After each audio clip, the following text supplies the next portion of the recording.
व्यवस्था करू.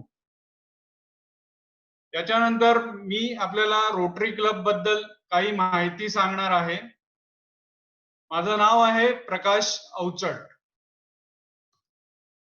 Rotary club हे एक ग्लोबल ऑर्गनायझेशन आहे. There are about 1.2 million members are the Rotarians, and there are about 35,000 clubs in the Rotary organization. The Rotary organization is subdivided into the various districts and then into the clubs. In Pune district, we have Pune area, Down Nindapur area, Junnar Ambegaon area, as well as Paint Panvel area. And in Pune district, we have 135 clubs. And in Pune, we have 5,500 members. Our headquarters is at USA. This organization is made up of people who share a passion for and commitment to enhancing communities and improving lives across the world.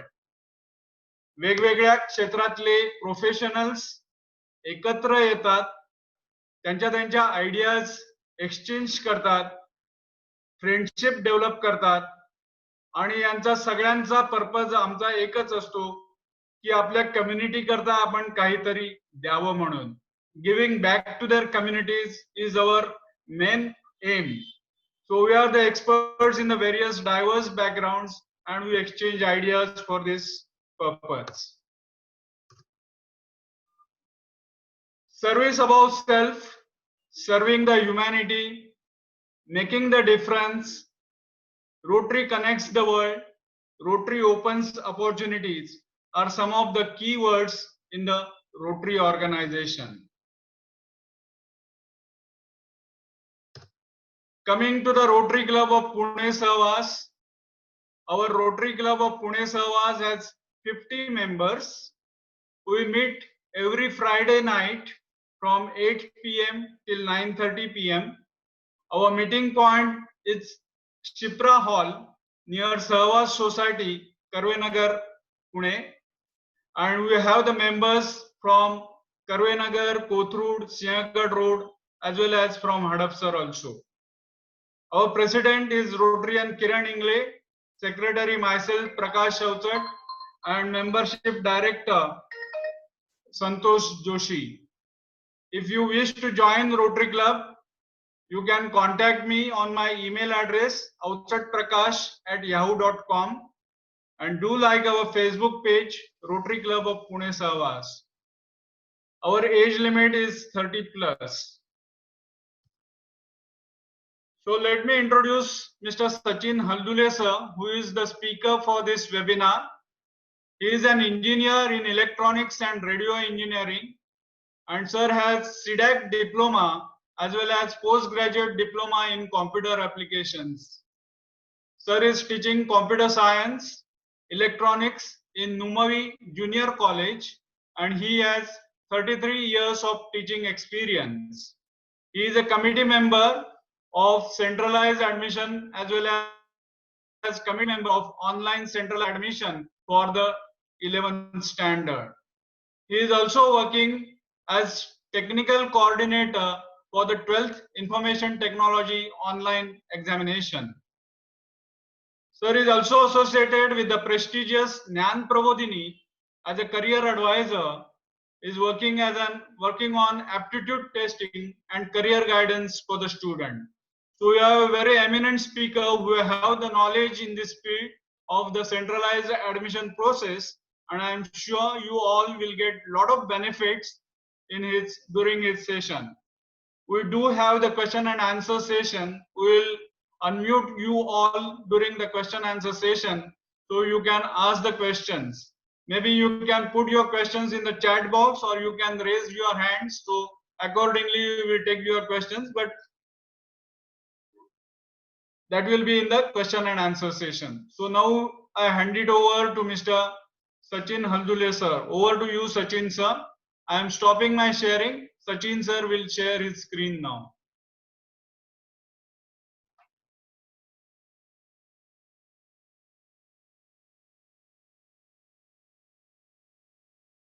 Sachin sir, unmute करून घ्या.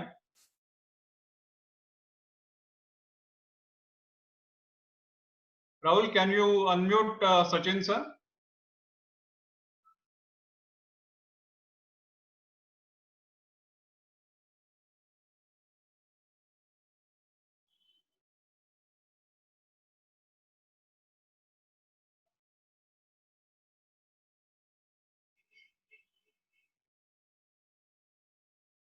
Sachin sir, unmute करा please.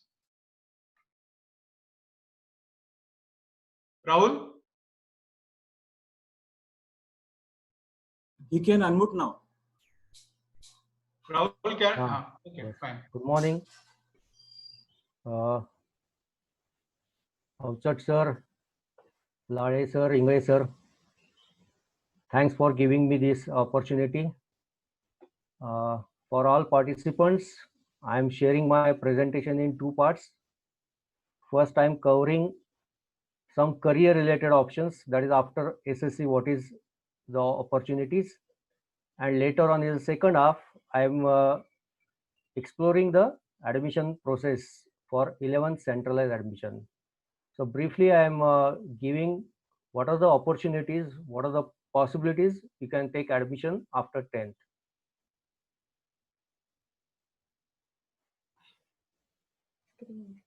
Sure. Okay.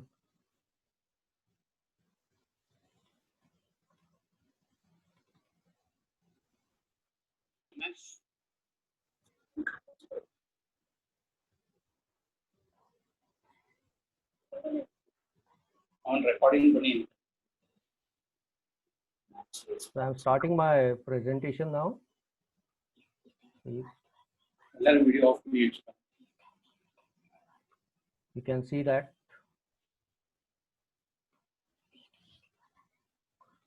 So my first presentation is careers after SSC. If you want any questions, you can ask on a mail ID also. That is a very simple mail ID, asksachin26@gmail.com. Very simple Gmail ID. So you can put your questions on chat box, or otherwise later also you can send a mail. What are the options you have? What are the questions you have? Now, a traditional outputs, traditional options after SSC. We'll see first, then, and what are the new options available now in today's skill education. So first option is a normal ITI. So it is a very, very old option after SSC.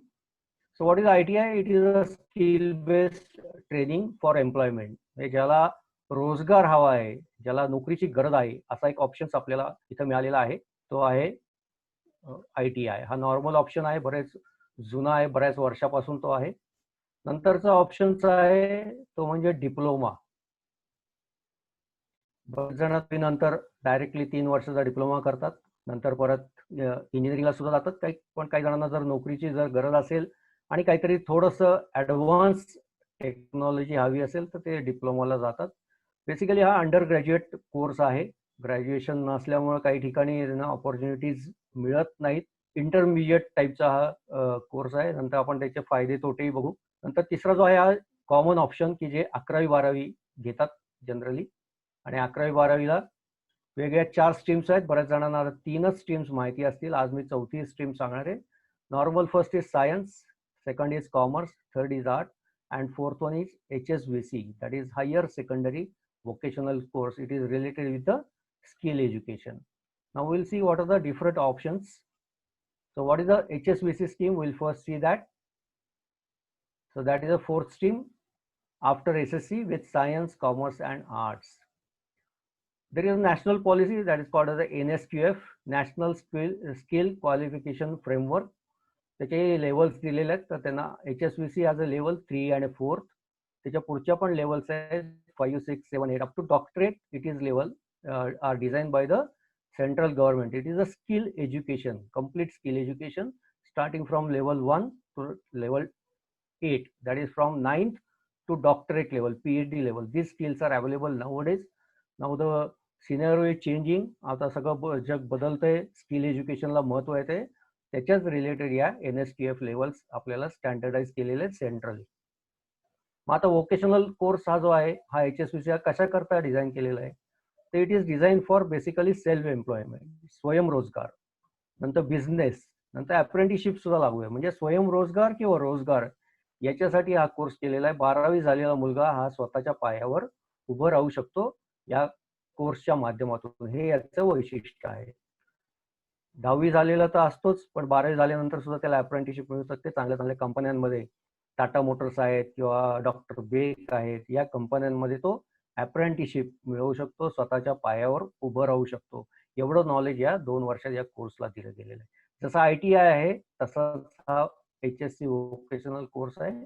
पण ITI जर पुढं education continue करायचं असेल तर त्यांना काही paper परत द्यावे लागतात, लँग्वेजचे पेपर्स. तसं इथं नाहीये. इथं 12वीचं सर्टिफिकेट मिळत असल्यामुळे तो पुढे ग्रॅज्युएशनला जाऊ शकतो किंवा स्किल एज्युकेशनमध्ये ग्रॅज्युएशन करू शकतो किंवा स्वतःचा एम्प्लॉयमेंट किंवा एम्प्लॉई होऊ शकतो. मग काय आहे बेसिकली, तर it is a practical oriented vocational course. याला प्रॅक्टिकलला महत्त्व दिलं आहे. जसं ITIला देखील प्रात्यक्षिक खूप आहेत, तसंच त्याच पद्धतीनं ज्युनियर कॉलेज लेवलला हा कोर्स डिझाईन केलेला आहे आणि याच्यात प्रॅक्टिकलला जास्त महत्त्व दिलेलं आहे. आता याच्यामध्ये अजून काय केलेलं आहे, तर 12वी याची इंटेक कपॅसिटी फक्त 30 ठेवलेली आहे. काही कोर्सला 30 आहे, कॉमर्स आणि रिलेटेड कोर्सला 40 आहे. म्हणजे minimum students and maximum output असं याच्यात दिलेलं आहे. त्यामुळं इंटेक कपॅसिटी खूप कमी असल्यामुळं 1:1 प्रॅक्टिकल, 1:1 लेक्चर्स हा रॅपो राहतो. त्यामुळे मुलांना प्रॅक्टिकल एज्युकेशन किंवा थिअरी एज्युकेशन हे जास्त चांगल्या प्रकारे मिळू शकतं. मग 12वी नंतर ह्याचं काय होतंय, तर 12वी नंतर हा डिप्लोमा करू शकतो. सेकंड इयरला डायरेक्टली त्या ब्रँचला त्याला मिळू शकतो किंवा जनरल ग्रॅज्युएशनही करू शकतो किंवा आता मी जसं सांगितलं की याचं स्पेशल ग्रॅज्युएशन तयार केलेलं आहे, दॅट इज कॉल्ड BVOC. म्हणजे या कोर्सनी कुठंही याचं शिक्षण थांबत नाही. बऱ्याच जणांना असं वाटतं की हा HSVC म्हणजे हा टर्मिनेटल कोर्स आहे का काय, पण तसं नाहीये. या कोर्स नंतर तुम्ही पुढचं एज्युकेशनही घेऊ शकता कुठल्याही स्ट्रीममध्ये आहे त्या स्ट्रीममध्ये, म्हणजे व्होकेशनलमध्ये किंवा जनरलमध्ये किंवा टेक्निकल ब्रँचमध्ये. कुठेही याचं शिक्षण या HSVC नंतर थांबत नाही. मग नॉन टेक्निकल सुद्धा तो करू शकतो, BCom करू शकतो, BA करू शकतो, BBA करू शकतो. म्हणजे 12वी नंतर त्याला ज्या ऑपॉर्च्युनिटीज आहेत या कुठल्याही ऑपॉर्च्युनिटी तो जाऊ शकतो. जसं मी आता मगाशी सांगितलं की हा प्रॅक्टिकल ओरिएंटेड कोर्सेस आहे. तर 70% कोर्स सब्जेक्ट्स आहेत त्याच्यात 3 थिअरी सब्जेक्ट्स आहेत, 3 प्रॅक्टिकल्स आहेत. असे 600 मार्काचा त्याचा कोअर सब्जेक्ट असतो, तो 300ला कन्वर्ट होतो 12वीच्या बोर्डाच्या फॉर्मॅटप्रमाणे. याच्यात एक कॉमन प्रोजेक्ट असतं आणि याच्यात सगळ्यात महत्त्वाचा जो काही पार्ट आहे तो म्हणजे 40 दिवसाचं 11वीच्या सुट्टीमध्ये त्या मुलाला ऑन द जॉब ट्रेनिंग करावं लागतं. म्हणजे कुठल्या तरी संस्थेत जाऊन, कुठल्या तरी दुकानात जाऊन, कुठल्या तरी कंपनीत जाऊन जे तुम्ही शिकलेला आहात आणि जे तुम्ही मला पुढे शिकायचं आहे त्याचा ॲक्च्युअली प्रॅक्टिकल एक्सपिरियन्स तो विद्यार्थी घेऊ शकतो. हे या सगळ्या मोठं या कोर्सचं बेस आहे की ज्याच्यामध्ये तो स्वतःच्या पायावर उभं राहू शकतो. कंपन्यांमध्ये काय चाललेलं आहे, बाहेर गेल्यानंतर आपल्याला काय काम करावं लागणार आहे, हे या विद्यार्थी हे 40 दिवसात शिकतात आणि त्याच्या पुढे ते स्वतःच्या पायावर उभे राहतात आणि पुढचं करिक्युलम हे पुढे करू शकतात. मग 30% कॉमन सब्जेक्ट्स आहेत जे काय नॉर्मल आहेत बाकीच्यांना, तो म्हणजे इंग्लिश लँग्वेज आहे. नंतर एक फाउंडेशन कोर्स आहे की ज्याच्यामध्ये उद्योजकता विकास वगैरे असे सब्जेक्ट्स त्याच्यामध्ये आहेत, एंटरप्रिनरशिप डेव्हलपमेंट. त्यामुळे तो स्वतःच्या पायावरती उभं राहायला त्याला थोडीशी मदत मिळू शकते, त्याच्याबद्दल त्याला माहिती मिळू शकते. मग आता हे कुठल्या कुठल्या विषयात हे व्होकेशनल कोर्सेस आहेत, तर त्याच्यात बेसिकली 6 ग्रुप्स आहेत आणि 20 विषय आहेत. तर पहिला आहे टेक्निकल ग्रुप, तांत्रिक ग्रुप. याच्यामध्ये electronics technology, electrical technology, automobile technology, construction technology, mechanical technology आणि कम्प्युटर टेक्नॉलॉजी असे 6 विषय आहेत. प्रत्येकाला एकच विषय घेता येतो आणि त्या प्रत्येक विषयातले त्याला 11वीत 3 पेपर असतात, 12वीत 3 पेपर असतात आणि त्याच्यावर आधारितच त्याचे प्रॅक्टिकल्स असतात. म्हणजे तो थिअरी आणि प्रॅक्टिकल असे मिळून तो 12 विषय या 2 वर्षात शिकतो. दुसरा जो ग्रुप आहे तो कॉमर्स ग्रुप आहे. त्याच्यात आहे accounting and office management, marketing and retail management, नंतर आहे banking, financial service and insurance आणि logistic and supply chain management. आता सप्लाय चेन मॅनेजमेंट हा खूप मोठा विषय आहे. त्याला 11वी 12वी सुद्धा त्याची माहिती मिळू शकते आणि पुढे तो समजा ग्रॅज्युएट जरी झाला तरी तो पुढे कुठल्याही कंपन्यांमध्ये या विषयाच्या नॉलेजवर तो चांगल्या पद्धतीचा जॉब करू शकतो किंवा स्वतःचं काहीतरी युनिट चालू करू शकतो. नंतर पुढचा जो ग्रुप आहे तो आहे पॅरामेडिकल ग्रुप. याच्यामध्ये मेडिकल लॅबोरेटरी टेक्निशियन, आता या पॅरामेडिकलला खूप महत्त्व आलेलं आहे या कोविडमुळे. नंतर आहे रेडिओलॉजी टेक्निशियन, नंतर आहे child old age and health care service, नंतर आहे ऑप्थॉल्मिक टेक्निशियन. आता हे पहिला MLT म्हणजे जे काही आपले पॅथॉलॉजी असतात त्याच्यामध्ये त्याला काम मिळू शकतो. तो स्वतःची पॅथॉलॉजी नंतर जर पुढचं एज्युकेशन त्यांनी कंटिन्यू केलं तर तो घेऊ शकतो. रेडिओलॉजीमध्ये तो असिस्टंट म्हणून काम करू शकतो, रेडिओलॉजी टेक्निशियन काम केल्यानंतर. नंतर चाइल्ड आणि ओल्ड एजमध्ये याच्यात सोशल सर्व्हिसमध्ये तो जाऊ शकतो.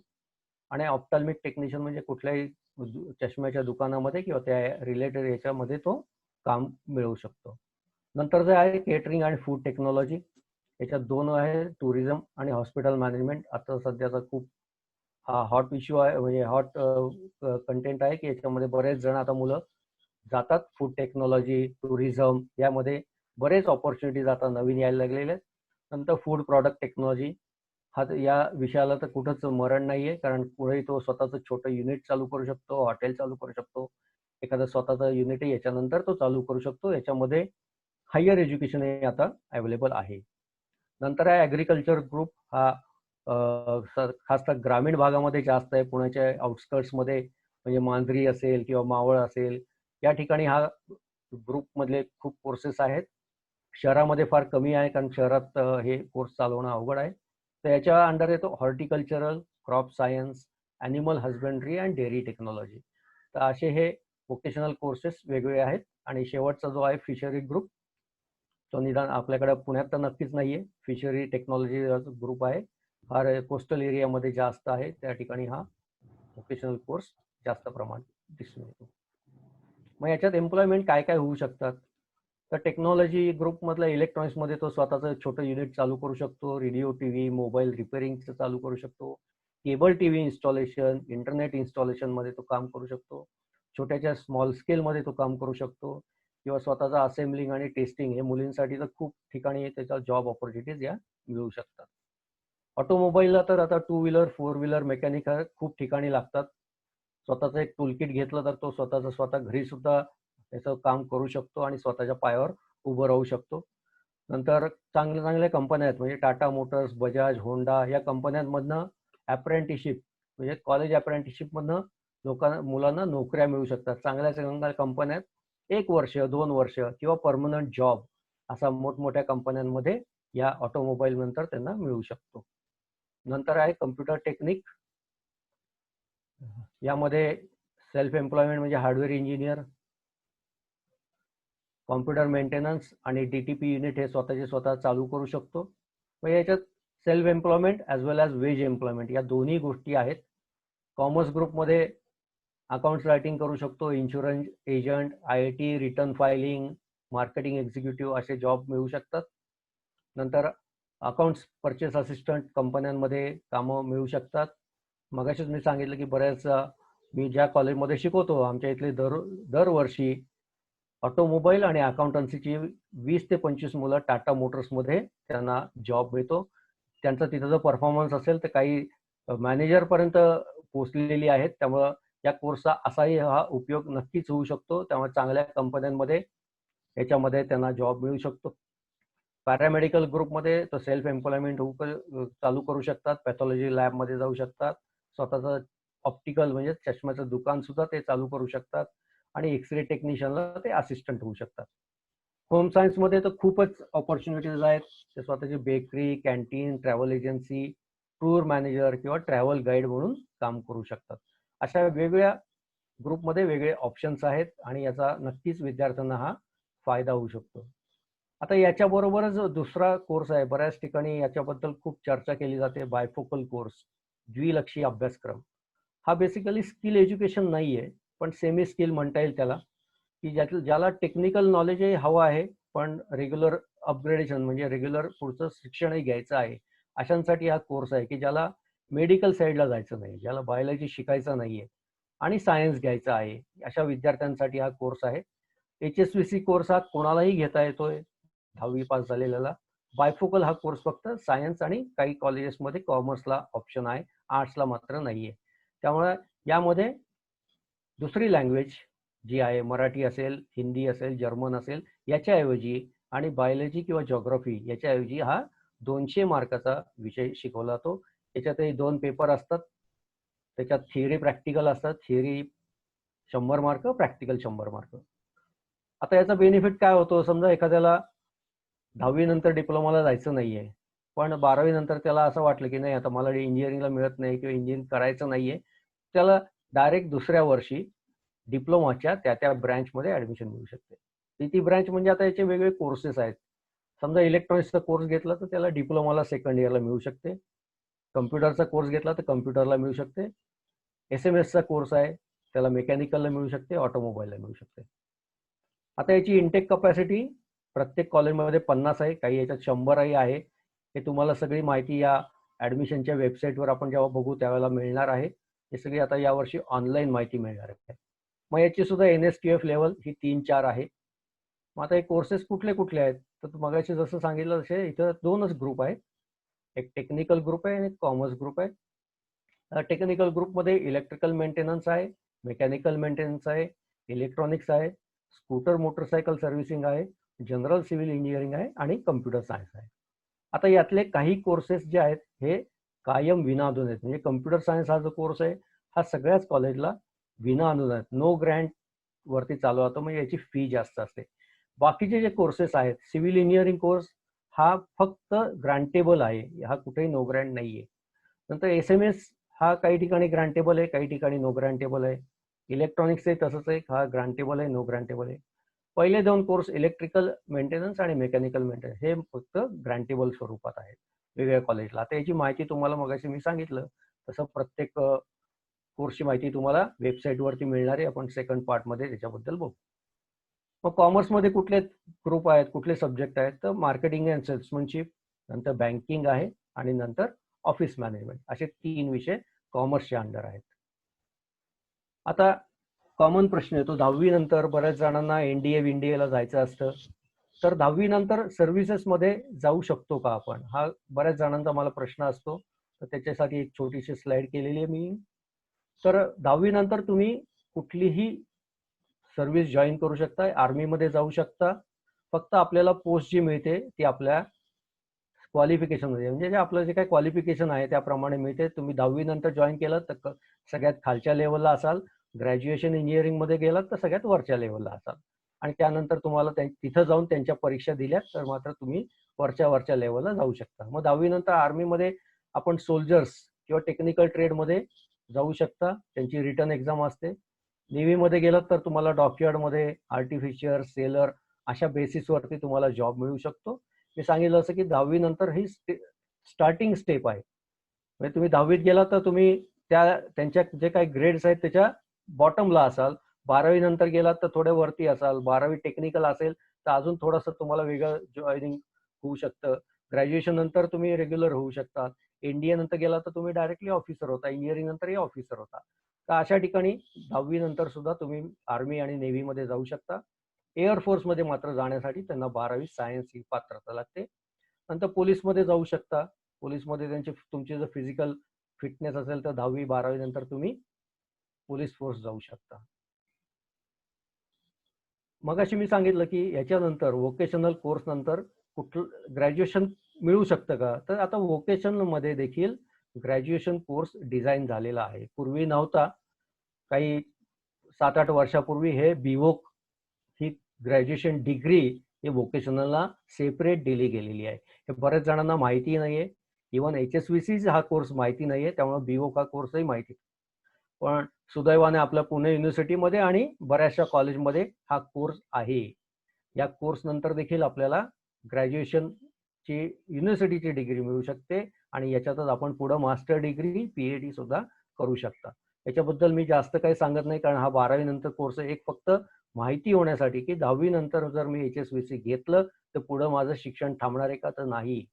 तुम्हाला ग्रॅज्युएशन, मास्टर डिग्री, PhD पर्यंत याच्यात अवेलेबल आहे. समजा जर मला याच्याबद्दल माहिती हवी असेल, तुमचे मित्र असतील, भाऊ असतील, तर इथं मी या स्लाइड दिलेली आहे. हे काही कॉलेजेस आहेत, अजून बऱ्याच कॉलेजमध्ये हा कोर्स चालू आहे. ही जी कॉलेजेस दिली यांनी सुरुवातीला कॉलेजमध्ये हे कोर्स चालू केलेला आहे. युनिव्हर्सिटीमध्ये जे मेन डिपार्टमेंट आहेत तिथे कॅप्टन चितळे सर हे सगळं त्याचं काम बघतात. ते MBA इन्चार्ज होते. बऱ्याच युनिव्हर्सिटीमध्ये खूप वर्ष त्यांनी काम केलेलं आहे, रजिस्ट्रार म्हणून काम केलेलं आहे. तर त्यांचा फोन नंबरही दिलेला आहे. ज्याला कोणाला जर याविषयी अजून माहिती हवी असेल तर तुम्ही डायरेक्टली कॉन्टॅक्ट करू शकता. चितळे सरांचा नंबर आहे 9011725454. तसंच तिथल्या कोऑर्डिनेटर जे आहेत मोरे मॅडम, त्यांचाही नंबर आहे 9850980071. म्हणजे तुमचा एखादा भाऊ असेल, मित्र असेल, त्याला 12वीचा रिझल्ट लागेल, त्यानंतर जर काही स्किल एज्युकेशन मध्ये जायचं असेल, कुठलाही ग्रॅज्युएट, मग तो आर्ट्सचा असेल, 12वी आर्ट्स असेल, सायन्स असेल, कॉमर्स असेल, HSBC असेल, या कोर्सला जाऊ शकतो. फक्त त्यांची एंट्रन्स एक्झाम असेल. तुम्ही जर आता पुणे युनिव्हर्सिटीची वेबसाईट पाहिली तर त्याला एंट्रन्स एक्झामची तुम्हाला याच्यात माहिती मिळू शकेल. मग वेगवेगळे कॉलेजेस अजून कुठली कुठली आहेत तर मोरे कॉलेज आहे, बाबूरावजी घोलप कॉलेज आहे, फर्ग्युसन कॉलेज आहे, गरवारे कम्युनिटी कॉलेज आहे आणि मॉडर्न कॉलेज आहे. अशा ठिकाणी अजूनही बरीच कॉलेजेस आहेत.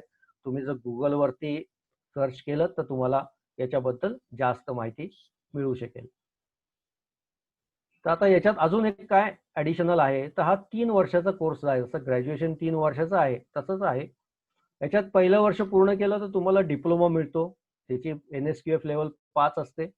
2 वर्ष पूर्ण केलं तर ऍडव्हान्स डिप्लोमा मिळतो आणि हे नॅशनली व्हेरीफाईड आहेत. म्हणजे कुठेही तुम्ही महाराष्ट्र सोडून गेलात आणि तुमच्याकडे हे स्किल असेल तरी ते तुम्हाला तुमचं स्किल हे तिथं चालणार आहे. 2 वर्षांनी तुम्हाला ऍडव्हान्स डिप्लोमा ही सर्टिफिकेट मिळेल आणि 3 वर्षांनी तुम्हाला बॅचलर इन व्होकेशनल, जसं BSc आहे, BCom आहे, BA आहे, BE आहे, तसंच ही BVoc डिग्री तुम्हाला मिळणार आहे. तर हे टोटल सगळं जे काय आहे हे स्किल एज्युकेशनच्या अंडर 11वी-12वीला HSBC आहे, सेमी स्किलमध्ये बायफोकल आहे आणि ग्रॅज्युएशनला सुद्धा BVoc डिग्री ही तुम्हाला मिळू शकते. तर याच्यात कोणाला काही प्रश्न असतील तर विचारा स्किल एज्युकेशन मध्ये आणि आपण मग पुढचा पार्ट घेऊ जो 11वी ऍडमिशनचा आहे.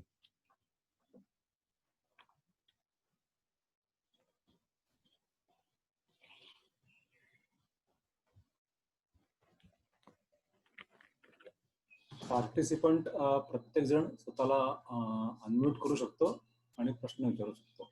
एका वेळेला एकच. नमस्कार सर. हा बोला. व्होकेशनल कोर्स केल्यानंतर 11वी-12वी मध्ये फॉर एक्झाम्पल हॉटेल मॅनेजमेंटला जायचं असेल तर जाता येतं का? हो, जाता येतं ना. हॉटेल मॅनेजमेंटचे सुद्धा व्होकेशनल कोर्सेस आहेत 11वी-12वीला. हो, नाही तर रेग्युलर जो 4 वर्षाचा BHM सिटी कोर्स आहे त्याला जाता येईल का? हो, त्यांच्याकडे देखील व्होकेशनल 11वी-12वी आहे. ओके, म्हणजे थँक्यू सर. मॉडेल कॉलनीमध्ये गव्हर्नमेंटचं कॉलेज आहे हॉटेल अँड केटरिंग टेक्नॉलॉजीचं. हो हो, त्यांच्याकडे सुद्धा 11वी-12वी व्होकेशनल HSBCच्या अंडर ते कॉलेज आहे.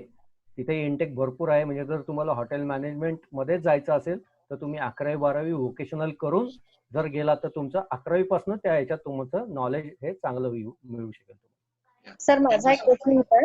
हा बोला. सर माझा मुलगा त्याला स्पोर्ट्स मध्ये करिअर करायचंय तर त्याच्यासाठी काय स्कोप असू शकतो आणि कसं आपण पुढे जाऊ शकतो? काय काय तुमचा आवाज तुटला होता मध्ये. सर माझा मुलगा स्पोर्ट्स त्याला मध्ये काय? त्याला स्पोर्ट्स मध्ये करिअर करायचंय. बर, तर मग आपण आर्ट्स आता घेऊन तो काय कुठला स्पोर्ट्स खेळतो? आता तो ऍथलेटिक्स मध्ये आहे. बरोबर.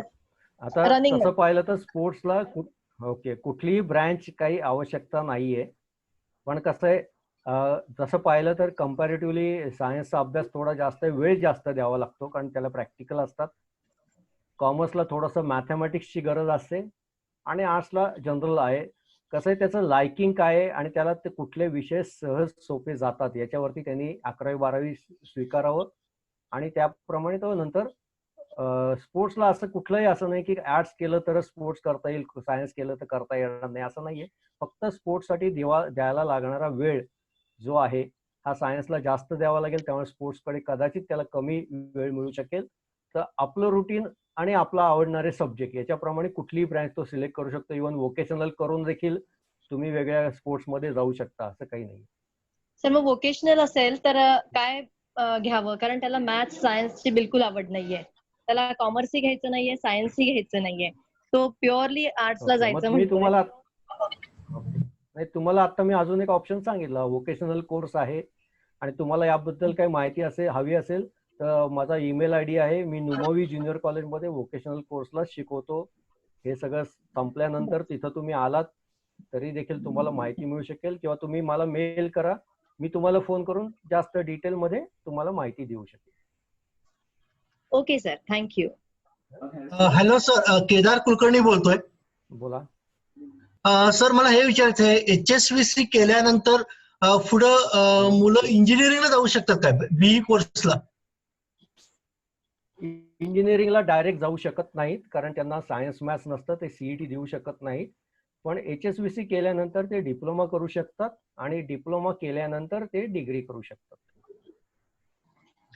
ओके. आणि सर, हे कम्प्युटर सायन्स मध्ये आपण HSVC केलं पुढं, तर जॉबचे किती चान्सेस आहेत का चांगले, म्हणजे प्लेसमेंट होतात का?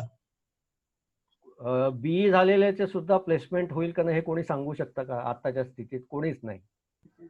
कसं आहे, तुमचं स्किल आणि तुम्हाला मिळणाऱ्या ऑपॉर्च्युनिटी याच्यातच. आता बेसिकली काय आहे, कम्प्युटर टेक्निक हा पुण्यामध्ये फार कमी ठिकाणी, म्हणजे 1 आणि 2 ठिकाणीच HSVC ला कोर्स आहे. पण तुम्ही जर स्किल डेव्हलप केलं तर जॉब ऑपॉर्च्युनिटी ही कायम चांगली कुठेही मिळू शकते. ओके सर, हे कुठल्या कॉलेजला आहे हे कम्प्युटर सायन्स HSVC? ओके, मी मगाशी सांगितलं की जी 11वीची आपली वेबसाईट असणार आहे, मी पुढच्या पार्टमध्ये ते वेबसाईटचा ऍड्रेस सांगणार आहे. या वेबसाईट वरती तुम्हाला ऑनलाईन सगळी माहिती मिळणार आहे. त्या कॉलेजला जाऊन तुमच्या जवळपासचं एखादं कॉलेज असेल, त्याचा फोन नंबर असेल, त्या फोन नंबरवरती तुम्ही माहिती विचारू शकता, किंवा माझा ईमेल आयडी मी दिलेला आहे, तुम्ही मला स्पेसिफिक मेल करा, मी तुम्हाला मेलवरती त्याचं उत्तर देतो की पुण्यात कुठं कुठं वोकेशनल आहे, त्याची तुम्हाला माहिती मिळू शकेल. ओके, थँक्यू सर, माहिती दिल्याबद्दल धन्यवाद. सर, मी पार्थरे बोलतोय. हा सर, मला एक विचारायचं होतं, आपण HSVC थ्रू PhD करू शकतो का, म्हणजे सायन्सच्या सब्जेक्ट्स मध्ये? सायन्सच्या सब्जेक्ट्स मध्ये, लाईक केमिस्ट्री ऑर एनिथिंग. आता बेसिकली HSVC केल्यानंतर जे काही कोर्सेस आहेत त्याच्यावर तू 12वी सायन्स 12वी HSVC नंतर BSc ला ऍडमिशन घेऊ शकतोस. असं काही नाही की फक्त तुला 12वी मध्ये 12वी नंतर अभ्यास खूप करावा लागेल, कारण सायन्स आणि मॅथ्स हे विषय नसतात या विद्यार्थ्यांना. आणि तू 12वी नंतर जर BSc ला गेलास तर तिथं सायन्स मॅथ्सचा तुला अभ्यास थोडा जास्त करावा लागेल. सर, आणि या कॉम्पिटिटिव्ह एक्झाम्स असतात जसं JEE और KVPY, सो मग त्या थ्रू आपण अप्रोच केलेलं चांगलं, और असं लाईक 12th नंतर BSc वगैरे डायरेक्ट गेलेलं?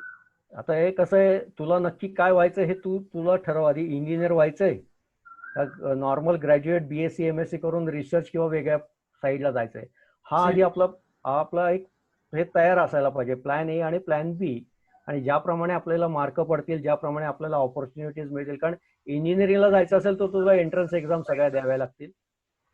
नॉर्मल BSc MSc करायचं असेल तर एंट्रन्स एक्झाम द्याव्या लागणार नाही. Thank you sir. Good morning sir, this is Amit. बोला. माय डॉटर इज US सिटीजन, तर तिच्यासाठी काही कॉलेजेसच्या एंट्रन्सच्या टेस्ट वेगळ्या असतात, किंवा एलिजिबिलिटी क्रायटेरिया वेगळी असते, किंवा फी स्ट्रक्चर वेगळं असतं, तर तिच्यासाठी तुम्ही काय सांगू शकाल? कितवी काय झालेलं आहे तिचं शिक्षण? 10वी पास आहे, म्हणजे 10वीचा रिझल्ट लागायचा आता, आणि तिला सायन्स साईडला जायचंय. बरं, म्हणजे ती इथं पुण्यात ऍडमिशन घेणार आहे का तिकडच आहे? नाही, पुण्यात. फक्त तिच्या जन्माच्या वेळेला आम्ही US मध्ये होतो, बाकी तिचं सगळं शिक्षण इंडियातच झालंय. पहिली म्हणजे ज्युनियर KG पासूनचं सगळं शिक्षण. आता 10वीत कुठल्या शाळेत होती ती? सेवा सदन इंग्लिश मीडियम स्कूल. ओके, म्हणजे आता CBSE मीडियम आहे तुमचं? CBSE आहे, करेक्ट. ओके, CBSE चा रिझल्ट लागल्यानंतर तुम्ही ऑनलाईन ऍडमिशन मध्ये प्रोसेस करू शकता, काही अडचण नाही तेव्हा. बरोबर. फक्त मला प्रश्न असा आहे की SSC बोर्डासाठी, म्हणजे HSC बोर्ड जे 11वी 12वीचा जो त्याच्यावर फोकस केलं पाहिजे का JEE वर फोकस केलं पाहिजे, का कशावर फोकस केलं पाहिजे? कसं आहे, हा प्रश्न खूप पर्सनल होतो, कारण तिचं लायकिंग काय आहे, ती कितपत अभ्यास करू शकते, ती किती मेहनती आहे, हे सगळं बघितल्यानंतर याच्याविषयी आपल्याला नक्की सांगता येईल की, कारण कसं आहे, दोन्हीकडे ऑपॉर्च्युनिटी आहेत. असं काही नाही की BSc केल्यानंतर ऑपॉर्च्युनिटी कमी आहेत. आपण बरेचदा BSc MSc ला हे कमी लेखतो, पण त्याच्यानंतर रिसर्चच्या खूप ऑपॉर्च्युनिटीज आहेत. आज तुम्ही IISER सारखे इन्स्टिट्यूट आहे पुण्यात, आयुका सारखी इन्स्टिट्यूट आहे, फक्त त्या ऑपॉर्च्युनिटीज कमी आहेत. इंजिनिअरिंगची ऍडमिशन आणि तिथली ऍडमिशन हे जर पाहिलं तर एकाच 100 अशा ऍडमिशन्स आहेत. म्हणजे 100 इंजिनियर आणि तिथं एक ऍडमिशन. त्यामुळे ह्या ऑपॉर्च्युनिटी आपल्या लक्षात येत नाहीत. त्यामुळे दोन्हीकडे ऑपॉर्च्युनिटीज सारख्याच आहेत. आपला फोकस कुठं आहे याच्यावरती ती ऑपॉर्च्युनिटी चांगली का कमी हे ठरतं. नाही, ओके. माझा प्रश्न वेगळ्या प्रकारे विचारतो. आमच्याकडे ऑप्शन आहे की तिची युएस सिटीजनशिप टाकून देऊन तिला इंडियन करायचं. तर तिचे युएस सिटीजन ठेवण्यात जास्त फायदा आहे का इंडियन सिटीजन घेण्यात फायदा आहे ऍडमिशन पुढे चांगल्या कॉलेजमध्ये मिळवणे यासाठी? आता बेसिकली इंजिनिअरिंगला थोडासा प्रॉब्लेम येतो युएस सिटीजनशिप असेल तर. ओके. त्यामुळे ते फक्त याचं जे आहेत याच्या ज्या काय नॉर्म्स आहेत त्या थोड्या थोड्या दरवर्षी चेंज होतात. तर युनिव्हर्सिटीचा जे काय ऍडमिशनचा क्रायटेरिया आहे इंजिनिअरिंगचा, म्हणजे सीईटीचा असेल किंवा इंजिनिअरिंगच्या ऍडमिशनचा, तर तुम्हाला वेगवेगळ्या वेबसाईट्स वरती याची माहिती तुम्हाला घ्यावी लागेल. We are confuse. सचिनजी मी जरा मध्ये बोलू. राहुल लाळे बोलतो. हा बोला ना. माझा थोडासा एक्सपिरियन्स असा आहे अमरजीतसाठी की शिक्षण कुठेही अमेरिकेतला सिटीजनशिप असेल तर त्या शिक्षणाचा बेसिकली संबंध येत नाही. तुम्ही कारण इथेच शिक्षण घेताय म्हटल्यानंतर फक्त युनिव्हर्सिटीजमध्ये इंजिनिअरिंगसाठी किंवा घेताना जर युएस सिटीजनशिप असेल तर माझ्या माहितीप्रमाणे फी स्ट्रक्चर थोडंसं वेगळं असतं, थोडंसं हायर साईडला असतं. राईट. असा अनुभव आहे.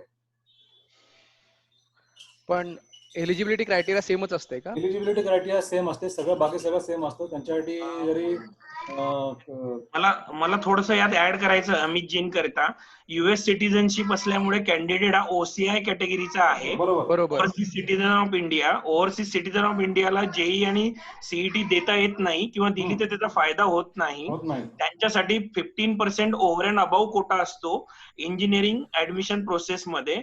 फी मात्र थोडी हायर साईडला असते जनरली त्यामध्ये. म्हणजे थोडक्यात जेई आणि सीईटी हे एलिजिबलच नाहीत का देण्यासाठी आणि त्याच्यावर फोकस करू नये का? वरती फोकस करणं गरजेचं आहे. आणि ऍडमिशन प्रोसेस ही जोसा काउन्सिलिंग मध्ये सुद्धा बोर्डाच्या बेसिस वरती होते ओसीआय कॅटेगरी मध्ये. कुठलं काउन्सिलिंग नाही कळलं मला. जोसा फॉर द आयआयटी. आपण एकमेकांचे नंबर शेअर केला तर मग ते पर्सनल वरती जास्तीत करू शकेल. सगळ्यांना आपण 9922 एक मिनिट 9922 695424 695424. ओके. आणि सर आपलं नाव? रीना भुतडा मॅमच्या लॉग इन मधून बोलतोय मी. ठीक आहे. 9922695424. Thank you sir. मी तुम्हाला सेपरेट कॉल करेन. पुढे जायचं का राहुल सर? सर एक क्वेश्चन चॅट बॉक्स मध्ये आलेला आहे. बायफोकल व HSVC याच्यामध्ये नेमका फरक काय? ऍक्च्युली स्लाइड्स मी दाखवले तर ठीक आहे, मी परत सांगतो. सचिनजी एक मध्ये मी लोकांमध्ये मनात कन्फ्युजन असं झालेलं आहे की मी थोडक्यात सगळ्यांना सांगतो कारण आपण पण सगळेजण पालक आहोत, कधी ना कधी होतो. तर बेसिकली माझं ऍव्हरेज असं म्हणणं असेल की ज्यांना खरोखर पुढे शिक्षण घ्यायचं आहे, ते पीएचडी करत असेल, पोस्ट ग्रॅज्युएशन करून बाहेर जात असेल किंवा इंजिनियर, डॉक्टर किंवा अन्य कुठल्याही फील्डमध्ये कॉमर्स किंवा याच्यात, त्यांनी नॉर्मल 11वी-12वीचा जो कोर्स असतो तो at the most vocational course करून करावा किंवा नॉर्मल 11वी-12वी त्या स्ट्रीमला ऍडमिशन घ्यावी. वोकेशनल कोर्स जो आहे तो स्पेसिफिक त्या स्किल रिलेटेड आहे. जसं सर म्हटलंय त्याप्रमाणे त्यामध्ये सायन्स आणि मॅथ्स शिकवत येत नाही. त्यामुळे पुढे जरी तुम्ही कॉमर्स, बीकॉम किंवा बीएससी ला गेलात तर त्याच्यामध्ये थोडासा नाही, माझ्या माहितीप्रमाणे सांगतो, कारण 11वी-12वीचं बेसिक ते पूर्ण पुढच्या इंजिनिअरिंग आणि यांना ते बेसिक असतं. ते शिकणं अवघड नाही, थोडंसं इम्पॉसिबलच होईल कारण तेवढा कव्हर 11वी-12वीचं आपण पुढच्या 2 वर्षामध्ये करू शकणार नाही. तर एक ऍडवाइस म्हणजे एक त्या प्रोसेस मधनं गेल्यामुळे एक विद्यार्थी आणि एक पालक म्हणून सांगेन की तुम्ही रेग्युलर कॉमर्स रेग्युलर सायन्स घेऊन किंवा रेग्युलर स्ट्रीम घेऊन त्यामध्ये सायन्स आणि मॅथ्स घेऊन पुढे केलं तर जास्ती बरं. सचिनजी तुमची कॉमेंट प्लीज. हो नक्कीच. कारण फक्त एवढंच आहे की आताचं कसं आहे, आताचं 4 ज्या स्ट्रीम्स आहेत त्याच्यात HSVC म्हणजे काय आणि स्किल एज्युकेशन काय आहे याची फक्त मी त्याच्यात माहिती दिली, बाकी काही नाही. नाही, त्यांचं काय होतं बेसिकली कन्फ्युजन असं झालं की ते डायरेक्ट फक्त ते स्किल बेस्ड एज्युकेशन आहेत की ज्यांना 11वी-12वी करून डायरेक्ट जॉब किंवा अर्निंग चालू करायचे त्यांच्यासाठी हा कोर्स जास्त चांगला असू शकेल असं मला वाटतं. हो नक्कीच. ज्यांना जॉब हवा आहे त्यांच्यासाठी HSVC हा जास्त चांगला आहे. पण पुढे इंजिनिअरिंगला ज्यांना जायचं त्यांनी 11वी-12वी रेग्युलर सायन्स करणंच जास्त गरजेचं आहे. सर पुढे. ओके.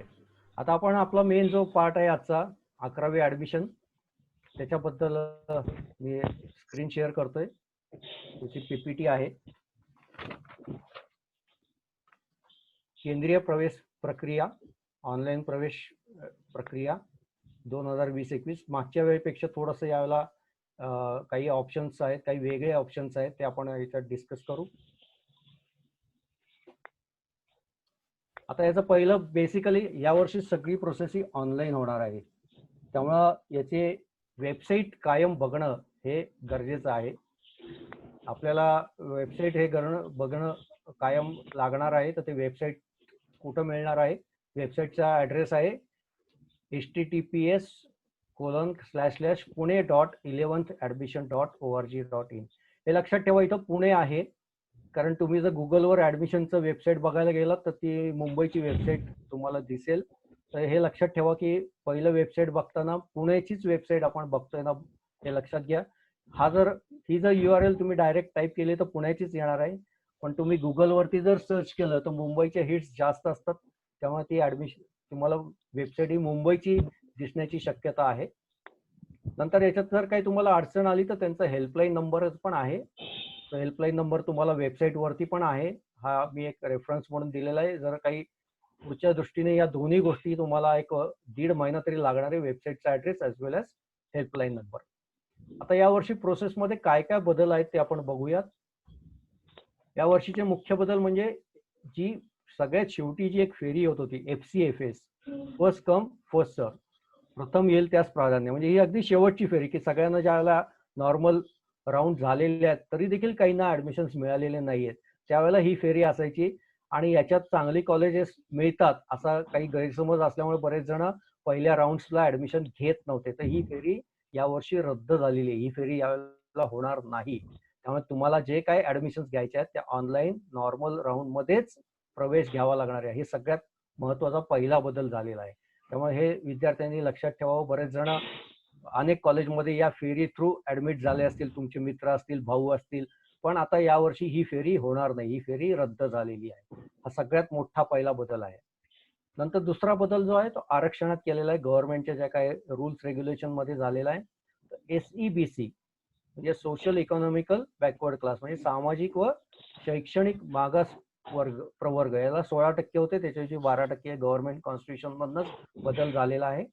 नंतर अपंग आणि दिव्यांग म्हणजे हँडिकॅप अँड डिसेबल्ड याचं जे काय रिझर्वेशन होतं ते 3%वरनं 4%वर गेलेलं आहे.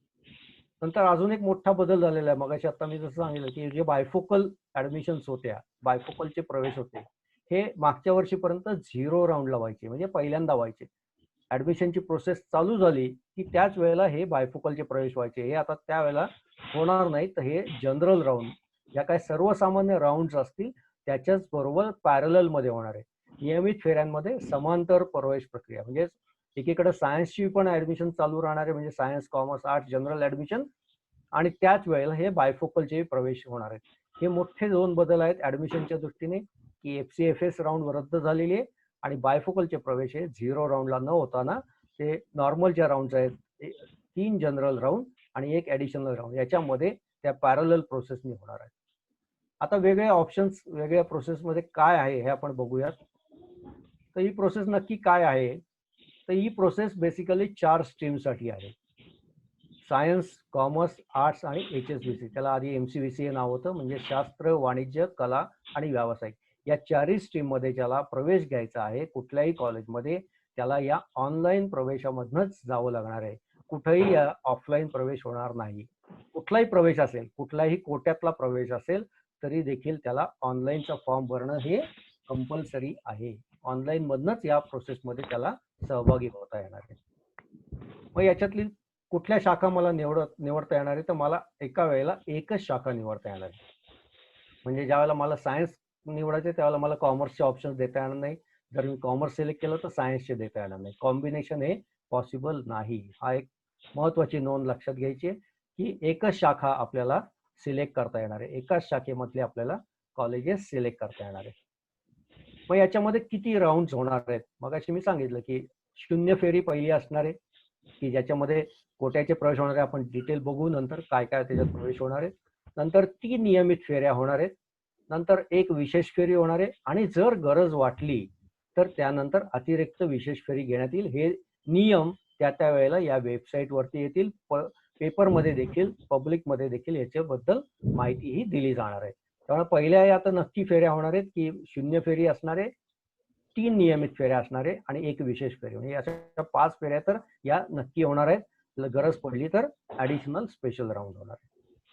आता 0 राऊंड काय आहे, कुणासाठी आहे? तर 0 राऊंड मध्ये सगळे कोटा प्रवेश, कोटा ऍडमिशन. मग कुठले कुठले कोटा आहेत? तर मॅनेजमेंट कोटा म्हणजे व्यवस्थापन कोटा, नंतर इन हाऊस म्हणजे शाळा अटॅच ज्युनियर कॉलेज किंवा सिनियर कॉलेज. एकेका संस्थेचे काही शाळा असतील, काही कॉलेजेस असतील, तर त्या कॉलेजला त्या संस्थेच्या विद्यार्थ्यांना काही ठराविक ऍडमिशन्स ठेवलेले असतात. या ऍडमिशन्स या इन हाऊस मध्ये होतात. नंतर काही अल्पसंख्याक कॉलेजेस आहेत, मायनॉरिटी कॉलेजेस, त्यांचेही ऍडमिशन्स या 0 राऊंड मध्ये होणार आहेत. मग या 0 राऊंड नंतर या ज्या ऍडमिशन्स आहेत या कशा होणार आहेत? तर मेरिट वाईज होणार आहे. तिथं कुठलंही रिझर्वेशन्स किंवा सिलेक्शन नाहीये.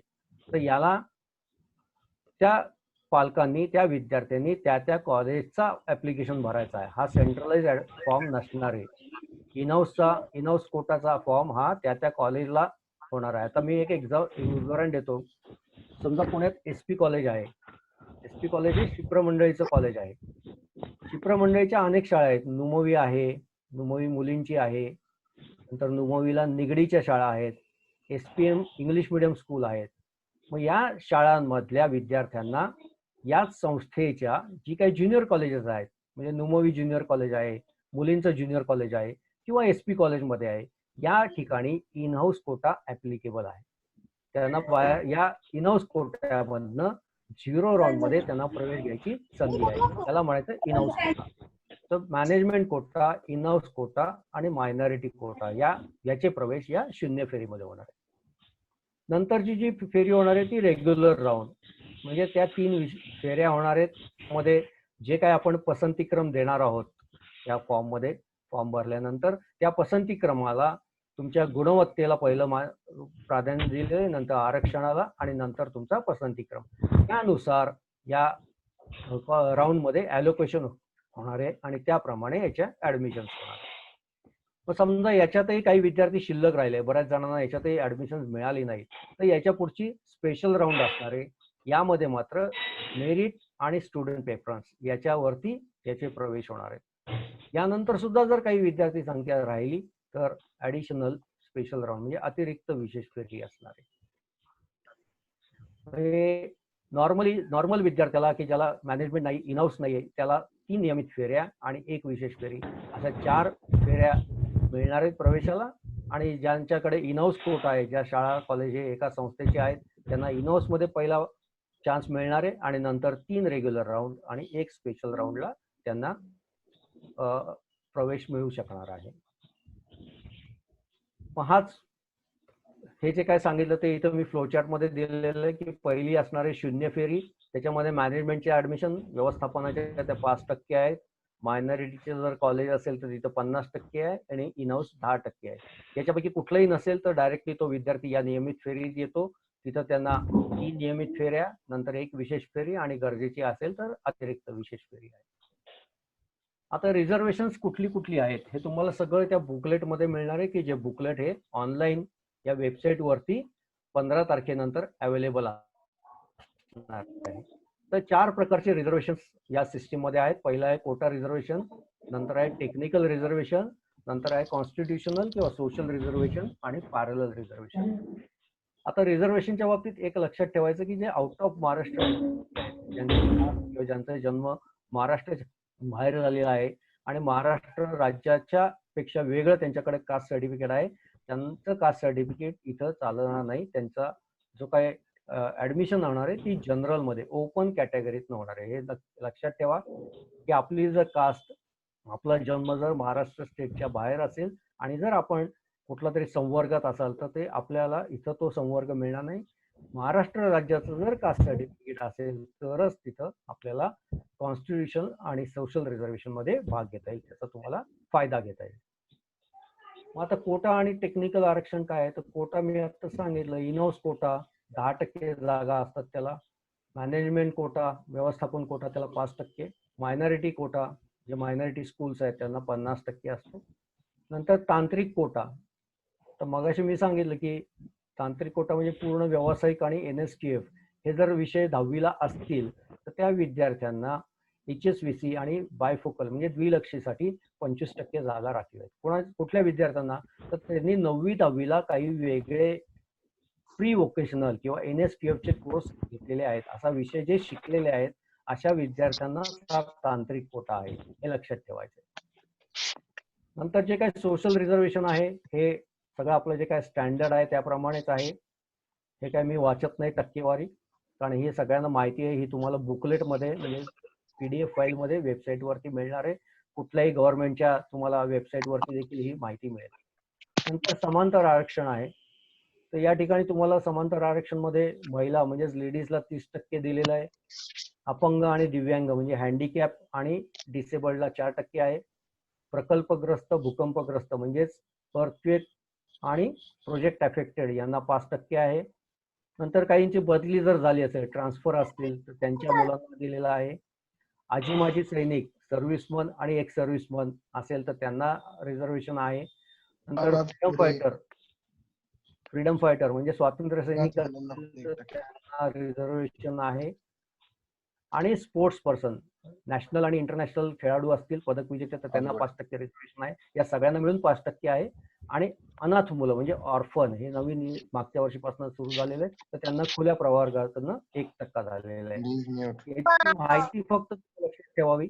याचे डिटेल्स काही प्रत्येकाला गरज नाही. जर आपण यातला कुठला तरी असणार आहे तर त्याचं आपल्याला सर्टिफिकेशन मात्र अप्रूव्ह करून घ्यायचं आहे. याच्या एवढ्यासाठीच मी माहिती दिलेली आहे. आता सर्टिफिकेशन काय असणार आहे हे आपण पुढे बघणार आहोत. तर हे झालं पॅरलल रिझर्वेशन. याच्यात काही कोणाला शंका आहे का? आता ही जनरल माहिती झालेली आहे. स्टुडंट्स कन्फ्युज्ड बोला. About career ICC. हॅलो.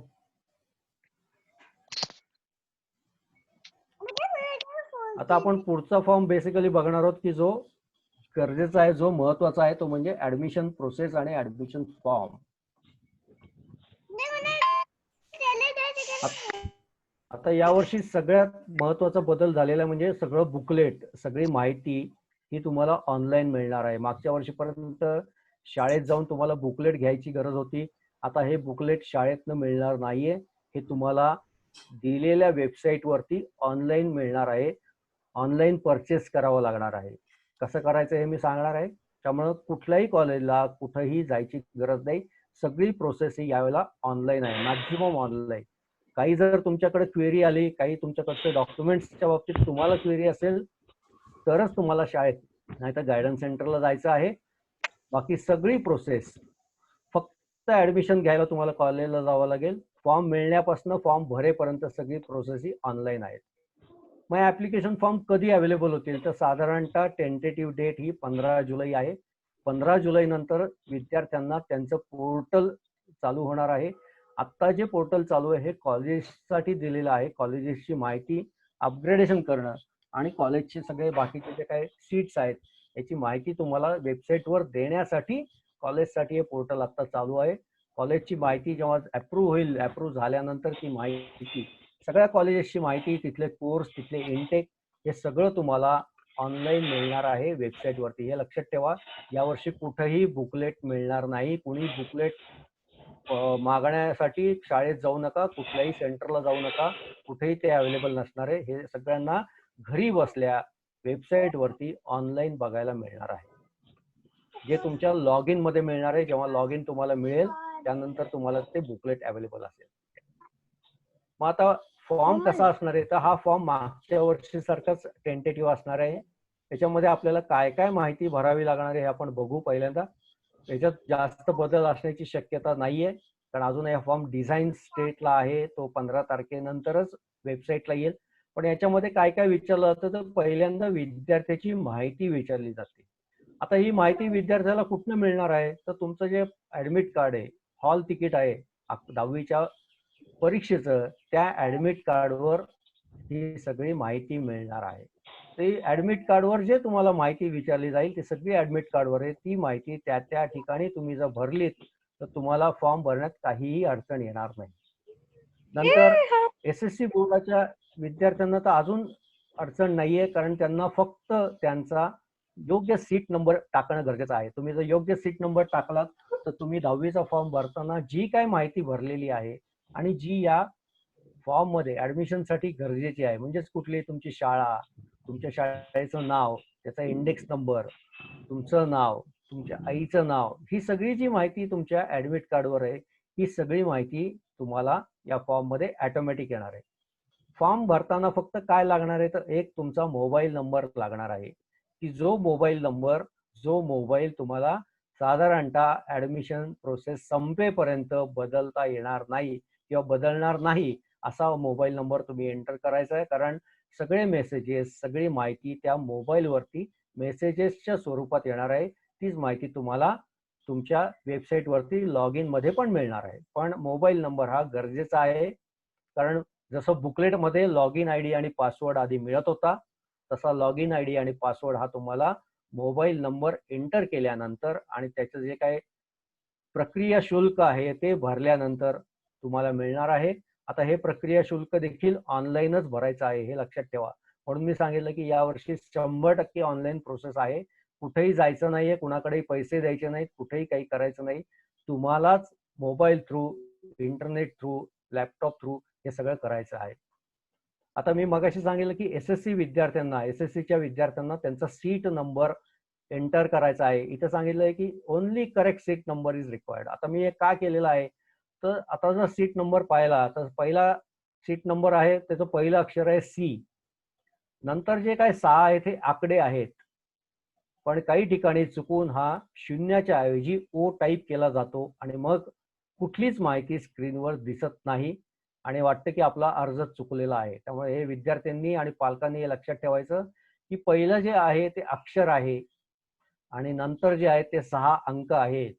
चुकूनही शून्याच्या जागी ओ टाईप करू नका, जेणेकरून तुमची माहिती, तुमचा फॉर्म भरण्यात अडचण येऊ शकेल. हे सगळ्यात महत्वाचं आहे. म्हणून मी इथं पुन्हा सांगतोय की पहिला तुमचा सीट नंबर हा सी ने सुरुवात होणार आहे आणि नंतर तुमचे 6 हे आकडे असणार आहेत.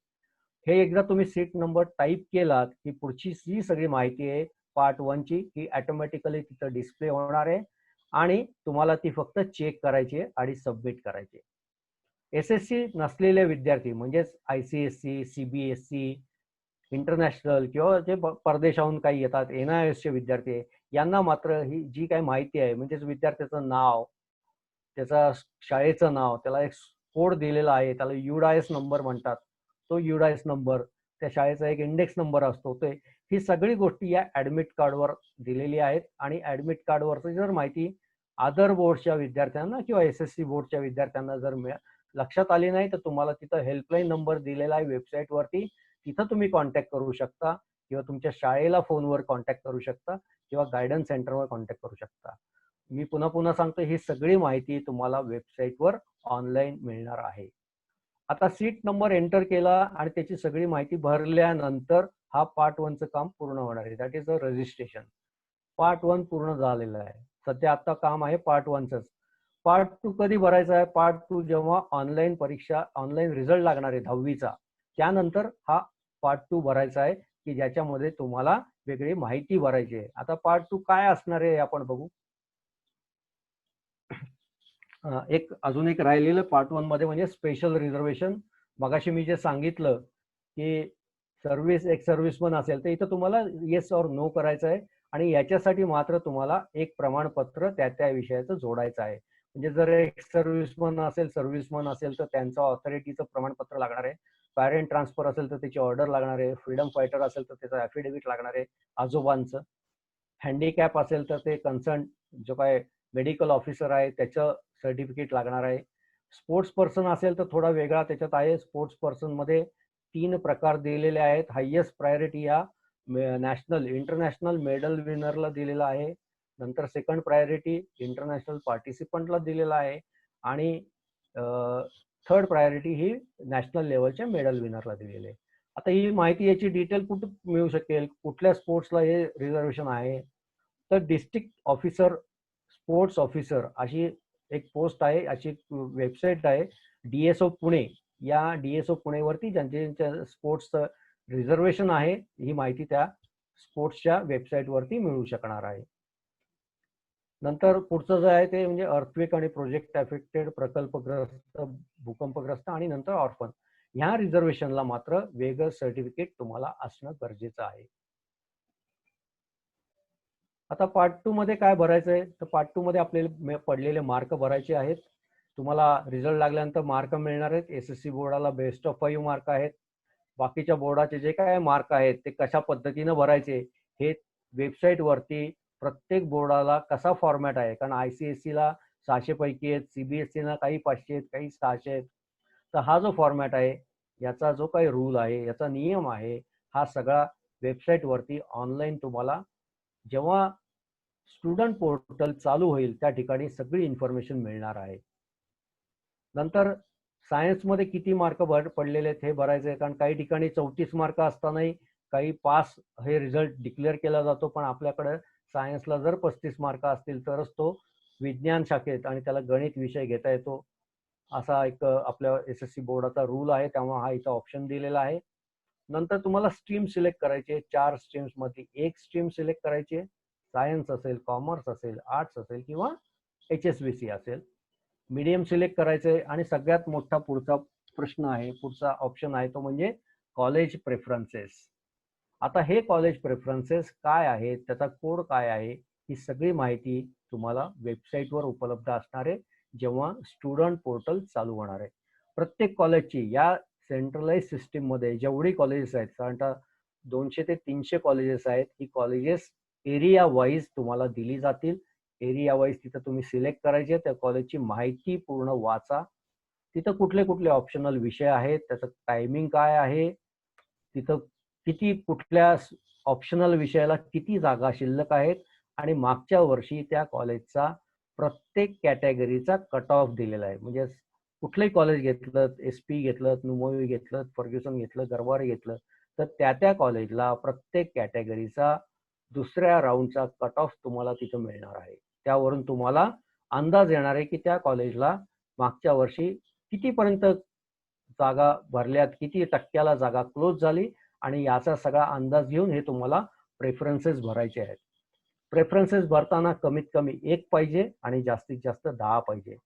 माझी सर्व पालकांना अशी विनंती आहे की आपल्याला 10 ऑप्शन्स दिलेले आहेत, ते सगळे ऑप्शन्स भरा. याच्यात पहिला ऑप्शन्स भरणं खूप महत्वाचं आहे. का आहे हे आपण पार्ट 2 चा हा स्क्रीन झाल्यानंतर बघू. त्यामुळे पहिला ऑप्शन हा खूप महत्वाचा आहे. अतिशय विचार करून हा ऑप्शन्स भरा आणि जेवढी मॅक्सिमम तुम्हाला ऑप्शन्स भरता येतील 10 आहे ते 10च्या 10 भरा. कारण आपल्याला जर ऍडमिशन मिळाली नाही पहिल्या ऑप्शन्सला तर ती का मिळाली नाही, आपण जर एकच भरला तर आपल्याला ऍडमिशनच मिळाली नाही तर का मिळाली नाही, कुठं कट ऑफ होता, मग मी कुठल्या कॉलेजला बसू शकतोय, हे ऑप्शन्स जर आपण जास्त दिले तर कळू शकणार आहे. त्यामुळे जास्तीत जास्त ऑप्शन्स भरा. तुम्हाला कुठलेही ऑप्शन्स भरल्यानंतर कंपल्सरी नाही, फक्त पहिल्या ऑप्शनची ऍडमिशन कंपल्सरी आहे. त्यामुळेच पहिला ऑप्शन्स भरताना तो काळजीपूर्वक भरा. मग या कॉलेज प्रेफरन्सेस बरोबर ज्यांना बायफोकल प्रवेश घ्यायचा आहे, बायफोकलच्या कोर्सला प्रवेश घ्यायचा आहे, त्यांना देखील हे ऑप्शन्स परत भरायचे. बायफोकलचे ऑप्शन्स वेगळे आहेत, सायन्स, कॉमर्स, आर्ट्सचे कोड वेगळे आहेत, हे लक्षात घ्या. दोन्हीकडे कोड वेगळे आहेत, कुठेही अशी गल्लत होणार नाहीयेत. आणि कॉलेजचे कोड देखील हे ग्रांटेबल, नो ग्रांटेबल याच्याप्रमाणे देखील वेगळे आहेत. त्यामुळे हे सगळी माहिती बुकलेटमध्ये शांतपणे वाचा, कारण भरपूर वेळ दिलेला असतो. चुकून ग्रांटेबलच्या ऐवजी नो ग्रांटचा कोड दिला जातो आणि मग आपल्याला फी मध्ये जास्त फी भरण्याची तसदी घ्यावी लागते. त्यामुळे प्रेफरन्स भरताना अतिशय काळजीपूर्वक शांतपणे भरा. अगदी सोपी प्रक्रिया आहे, पण त्याच्या आधी आपल्याला होमवर्क करणं गरजेचं आहे. आणि हा होमवर्क अतिशय शांतपणे आपल्या विद्यार्थ्याला, पाल्याला सोबत घेऊन घ्या, करा. आणि एकदा प्रेफरन्स भरल्यानंतर पहिल्या राऊंडसाठी मात्र ते तुम्हाला बदलता येणार नाही. मग आता इथं प्रेफरन्सेस किती भरायचे आहेत, मगाशीच सांगितलं 1 भरायचा किमान आणि मॅक्झिमम 10, कमाल 10 भरायचे. आता प्रथम क्रमांक प्रवेश मिळाला, प्रथम क्रमांकाचं महाविद्यालय मिळालं तर हे मला प्रवेश घेणं सक्तीचं आहे. म्हणून मगाशी मी सांगितलं की पहिला ऑप्शन्स भरताना अतिशय काळजीपूर्वक भरा, कारण जर त्या कॉलेजला माझं नाव लागलं तर मला तिथं प्रवेश घेणं कंपल्सरी आहे. समजा मी तिथं प्रवेश घेतला नाही तर तुम्हाला जे 3 राऊंड पहिल्या आहेत त्या 3 राऊंड मध्ये तुमचं नाव घेतलं जाणार नाही. डायरेक्ट तुमचं नाव हे 4थ्या राऊंडसाठी इलिजिबल असणार आहे. त्यामुळे पहिला ऑप्शन भरताना हा काळजीपूर्वक भरा, की जेणेकरून आपल्याला अशी कंडिशन येऊ नये की ते ऍडमिशन घेतली नाही, मग 3 फेऱ्या माझ्या वाया जाऊ शकतात. त्यामुळे पहिला ऑप्शन भरताना हा काळजीपूर्वक भरा. पुढचा पॉइंट, 2 ते 10 पसंतीक्रम मिळालं आणि प्रवेश घेतला. हा तुम्हाला ऑप्शन आहे. माझं नाव दुसऱ्या ठिकाणी लागलेलं आहे आणि मला असं वाटतंय की पुढच्या राऊंडला कदाचित माझं नाव पहिल्या ठिकाणी येऊ शकेल. मग हा तुमचा ऑप्शन आहे, हा तुमचा चॉईस आहे की वाट पाहायची का या फेरीसाठी प्रवेश घ्यायचा. एकदा तुम्ही प्रवेश घेतलात कुठल्याही फेरीसाठी तर त्याच्या पुढच्या फेऱ्यांमध्ये तुम्हाला त्याच स्ट्रीमला प्रवेश मिळणार नाही. तुम्ही स्ट्रीम बदलू शकता आणि त्या ठिकाणी प्रवेश घेऊ शकता. समजा सायन्स मला मिळत नाही असं मला दिसायला लागलं की मला सायन्सला चांगलं कॉलेज मिळत नाहीये, पण मला कॉमर्सला चांगलं कॉलेज मिळण्याची शक्यता आहे. मग त्याच्या जी पुढची फेरी आहे, ज्या ठिकाणी तुमचं कॉलेजचं नाव मिळालेलं आहे, त्याच्या पुढच्या फेरीमध्ये तुम्हाला स्ट्रीम बदलता येते आणि परत ऑप्शन्सही बदलता येतात. त्यामुळं 2 ते 10 मधलं कॉलेज मिळालं तर पालकांकडे ऑप्शन आहे त्या कॉलेजमध्ये ऍडमिशन घ्यायची का पुढच्या राऊंडसाठी थांबायचं.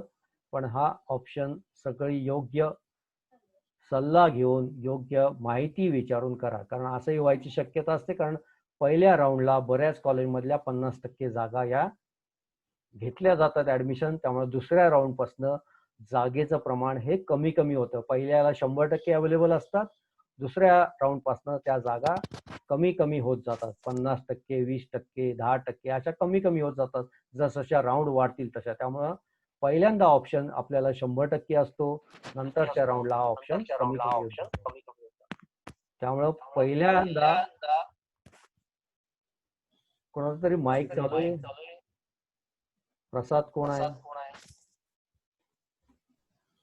त्यामुळे पहिले 2 ते 10 ऑप्शन सिलेक्ट करताना हा ऑप्शन आपण काय करतोय हा व्यवस्थित याचा अभ्यास करा आणि मगच हे करा. नंतर अजून एक ऑप्शन आहे की प्रत्येक फेरीला तुम्हाला स्ट्रीम बदलायचं आणि कॉलेज प्रेफरन्स जर गरजेचे असतील तर बदलायची मुभा दिलेली आहे. म्हणजे असं की मला पहिला ऑप्शन मी दिलेलं कॉलेजला मला काहीतरी 80% आहे आणि त्या कॉलेजचा कट ऑफ हा 90% आहे, म्हणजे 10% यायचे चान्सेस नाहीयेत असं मला लक्षात आलं आणि मला आता ते कॉलेजही बदलायचे आणि स्ट्रीमही बदलायचे. तर तशी प्रोव्हिजन ही प्रत्येक राऊंड संपल्यानंतर दिलेली आहे. तुम्हाला हे कंपल्सरी नाहीये, हे ऑप्शन आहे. दिस इज ऑप्शनल. तुम्ही बदलू शकता, नसेल तर तेच प्रेफरन्सेस ठेवून सगळ्या राऊंड्स तुम्ही चालू करू शकता. नंतर सांगितलं असं की प्रत्येक फेरी स्वतंत्र आहे, कारण तुम्ही स्ट्रीम चेंज करताय, कॉलेज प्रेफरन्सेस चेंज करताय. त्यामुळे प्रत्येक फेरी स्वतंत्र असल्यामुळं प्रत्येक फेरीचा कट ऑफ हा वेगळा येऊ शकतो. म्हणजे पहिल्या फेरीला समजा कट ऑफ 98% आला तर दुसऱ्या फेरीला तो 97% असेल किंवा 98% कमी असेल असं नाही. कारण पहिल्या फेरीला 100% जागा शिल्लक आहेत, कदाचित दुसऱ्या फेरीला ते 10%वरही आले असतील. त्यामुळे तो कट ऑफ वाढू पण शकतो, कमी पण होऊ शकतो. त्यामुळं प्रत्येक फेरीचे ऑप्शन्स भरताना हा विचार करायचा असेल की त्या कॉलेजला जागा किती शिल्लक आहेत पहिली फेरी संपल्यानंतर, दुसरी फेरी संपल्यानंतर. ही सर्व माहिती या वेबसाईटवर वेळोवेळी उपलब्ध करून दिली जाणार आहे आणि ही माहिती सगळी भरल्यानंतरच तुम्ही फॉर्मचा पुढचा भाग पुढच्या राऊंडला भरा.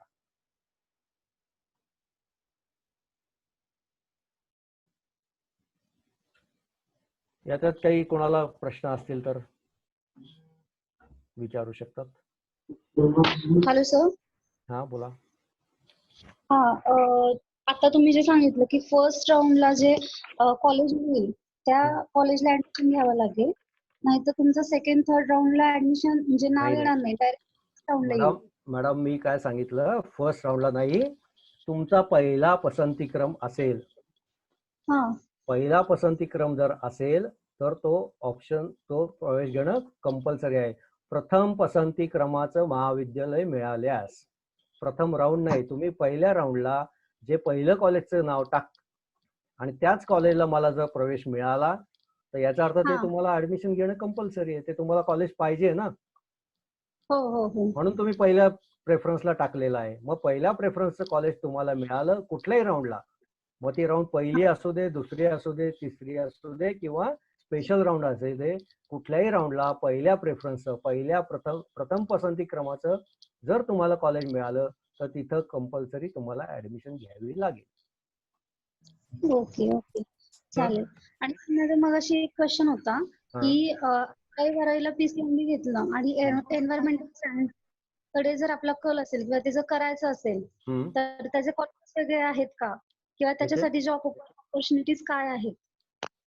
आता कसं आहे, तुम्हाला बायोलॉजी हे कंपल्सरी आहे. जर तुम्हाला एन्व्हायरमेंटल सायन्सला जायचं असेल तर तुम्हाला बायोलॉजी कंपल्सरी आहे. तुम्ही 12वीला मॅथ्स ड्रॉप करू शकता. अच्छा. PCB कंपल्सरी आहे. जर एखाद्या विद्यार्थी, आणि तुम्हाला चॉईस आहे, तुम्ही PCB ठेवू शकता, PCMB ठेवू शकता. दोन्ही ऑप्शन्स तुम्हाला अवेलेबल आहेत. Hello sir. Hello sir. हा बोला, एका वेळेला एकेकाने बोलला. Hello sir. हा बोला. योगेश गोसाई बोलतोय.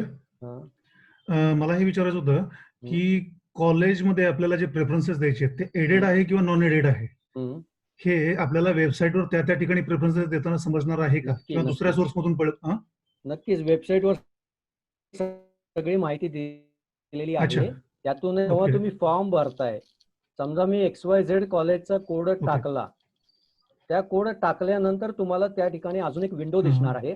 त्या विंडोमध्ये त्या कॉलेजचा प्रकार, म्हणजे ते ग्रांटेबल आहे, नो ग्रांटेबल आहे, सेल्फ असेसमेंट आहे, त्याची फी किती आहे, त्याच्यामध्ये शिकवले जाणारे सब्जेक्ट कुठले कुठले आहेत, ही सगळी माहिती तिथं पॉपअप विंडो मध्ये पण उपलब्ध असणार आहे. Thank you sir.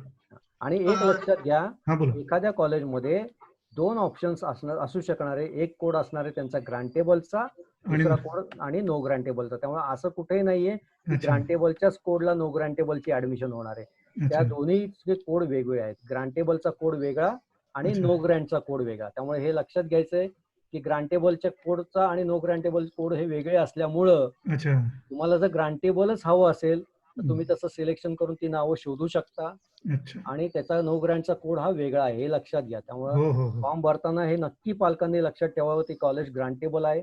आता याच्यात फरक काय तर फरक फी मध्ये आहे. बाकीच्या कसाही फी फरक नसतो. फक्त परमिशन, गव्हर्नमेंटची शासकीय परमिशन नसल्यामुळं तिथल्या कॉलेजला जी काही डिव्हिजन एखादा असेल, दुसरी 2 डिव्हिजन असू शकतील.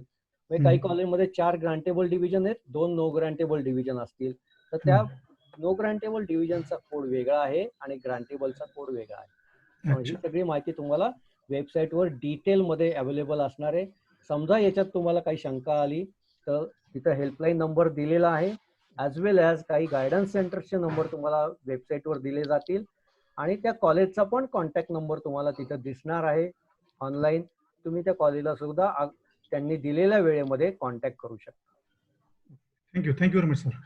सर बोलतो सर, एक प्रश्न होता. एका विद्यार्थ्याचं पूर्ण शिक्षण महाराष्ट्रात झालंय, फक्त जन्म परराज्यात झाला असेल तर काय फरक पडतो काय, म्हणजे ऍडमिशन साठी?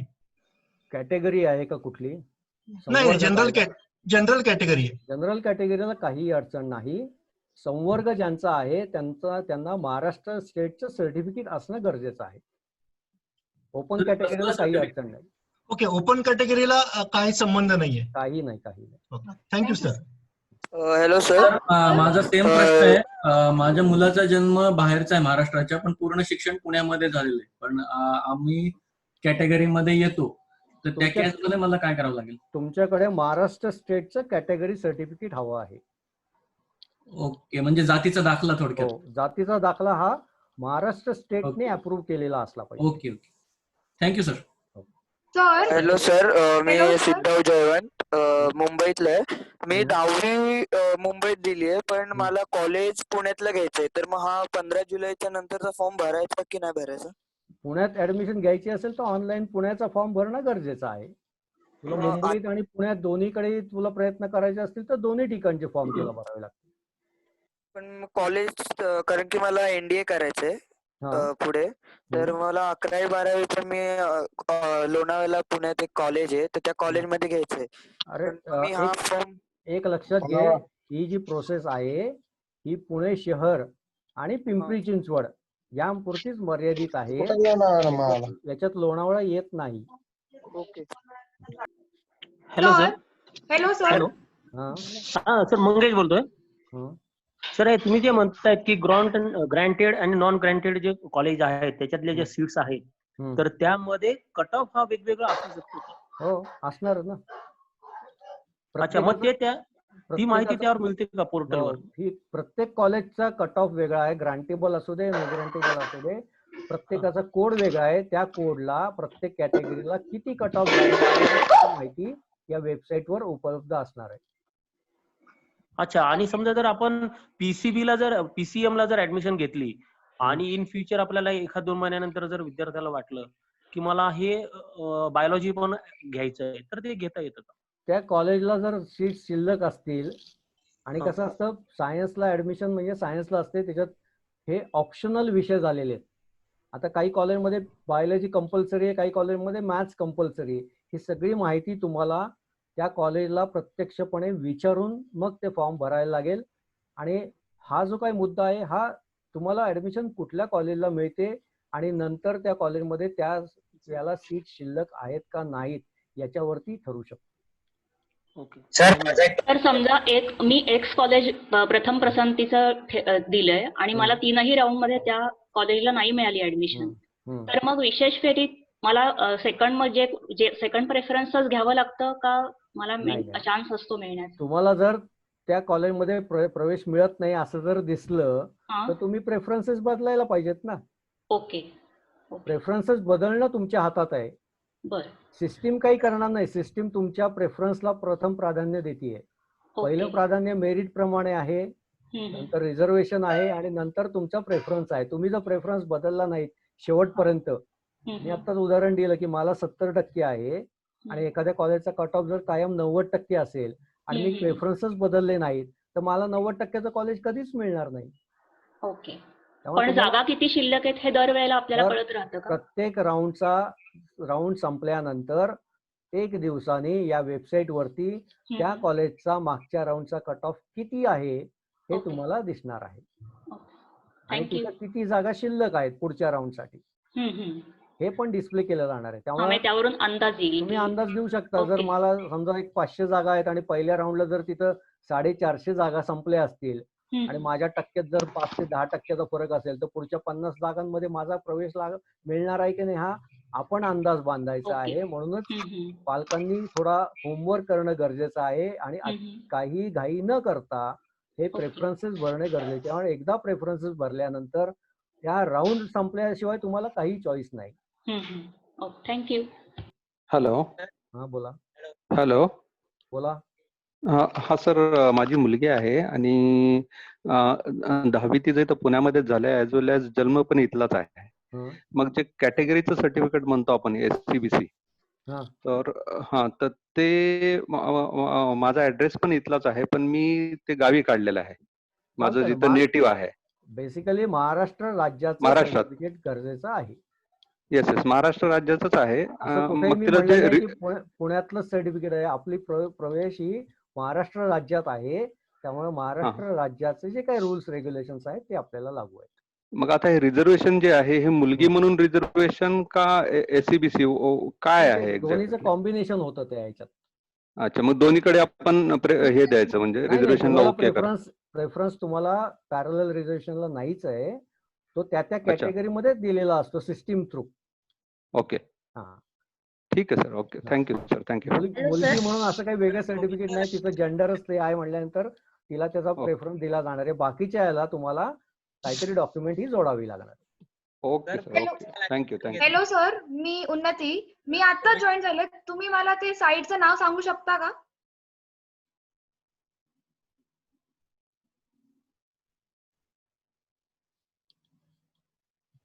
pune.11thadmission.org.in. Thank you sir. आणि मी ICSE तून 10th झाले, तर मला HSC मध्ये शिफ्ट करायचंय, तर त्याची काही वेगळी प्रोसिजर आहे का? नाही, same process. Okay, thank you very much. हे बघा, ही वेबसाईट दाखवली मी, त्याचा हेल्पलाईन नंबर पण दिलेला आहे. You can see, note down it. Thank you very much. नमस्कार सर, मी निशिगंधा बोलतेय. माझ्या मुलाने आता ICSE बोर्ड मधनं पासआउट झालेला आहे आणि तो कॉमर्स स्ट्रीम घेणार आहे. तर मग ह्याच्यामध्ये बेस्ट ऑफ 5 मध्ये जर म्हणजे कोणकोणते फिजिकल एज्युकेशन बेस्ट ऑफ 5 मध्ये येऊ शकतो का? नाही, आता ICSE साठी जे काही रूल्स आहेत ना, हा, आता काय झालेलं आहे, यावर्षी सगळ्याच परीक्षांचा प्रॉब्लेम झालेला आहे. बरोबर. तर त्याचे रूल्स रेग्युलेशन या वेबसाईट वरती तुम्हाला मिळतील. या वेबसाईटचा सगळा व्यवस्थित तुम्ही अभ्यास करा. CBSE साठी काय रूल आहे, ICSE साठी काय रूल आहे, SSC साठी काय रूल आहे. SSC चे सगळे पेपर झाल्यामुळं तो बेस्ट ऑफ 5 चा रूल हा SSC ने जाहीर केलेला आहे. पण ICSE आणि CBSE च्या विद्यार्थ्यांसाठी या ऍडमिशन साठी काय रूल्स रेग्युलेशन असतील हे ते वेबसाईट वरती पुढच्या आठवड्यामध्ये डिटेल तुम्हाला त्याची माहिती मिळू शकते. अजून एक क्वेश्चन होता, म्हणजे जर IT जर घ्यायचं असेल तरी म्हणजे मग त्याला मॅथ्स आणि सायन्स कंपल्सरी आहे की नाही, हे सगळं त्या वेबसाईट हो, वरती IT हा सब्जेक्ट जो आहे ना, IT हा सब्जेक्ट तिन्ही फॅकल्टीला आहे. सायन्सला पण IT सब्जेक्ट आहे, काही कॉलेजमध्ये, काही कॉमर्सला आहे आणि आर्ट्सला पण आहे. त्याच्यात शिकवण्याद्वारे कंटेंट्स वेगवेगळे आहेत. बरं. त्यामुळे तुम्ही IT कुठल्याही ब्रांचला घेतला तरी तुम्ही IT हा ऑप्शनल सब्जेक्ट आहे, तो घेऊ शकता. बरं, धन्यवाद सर.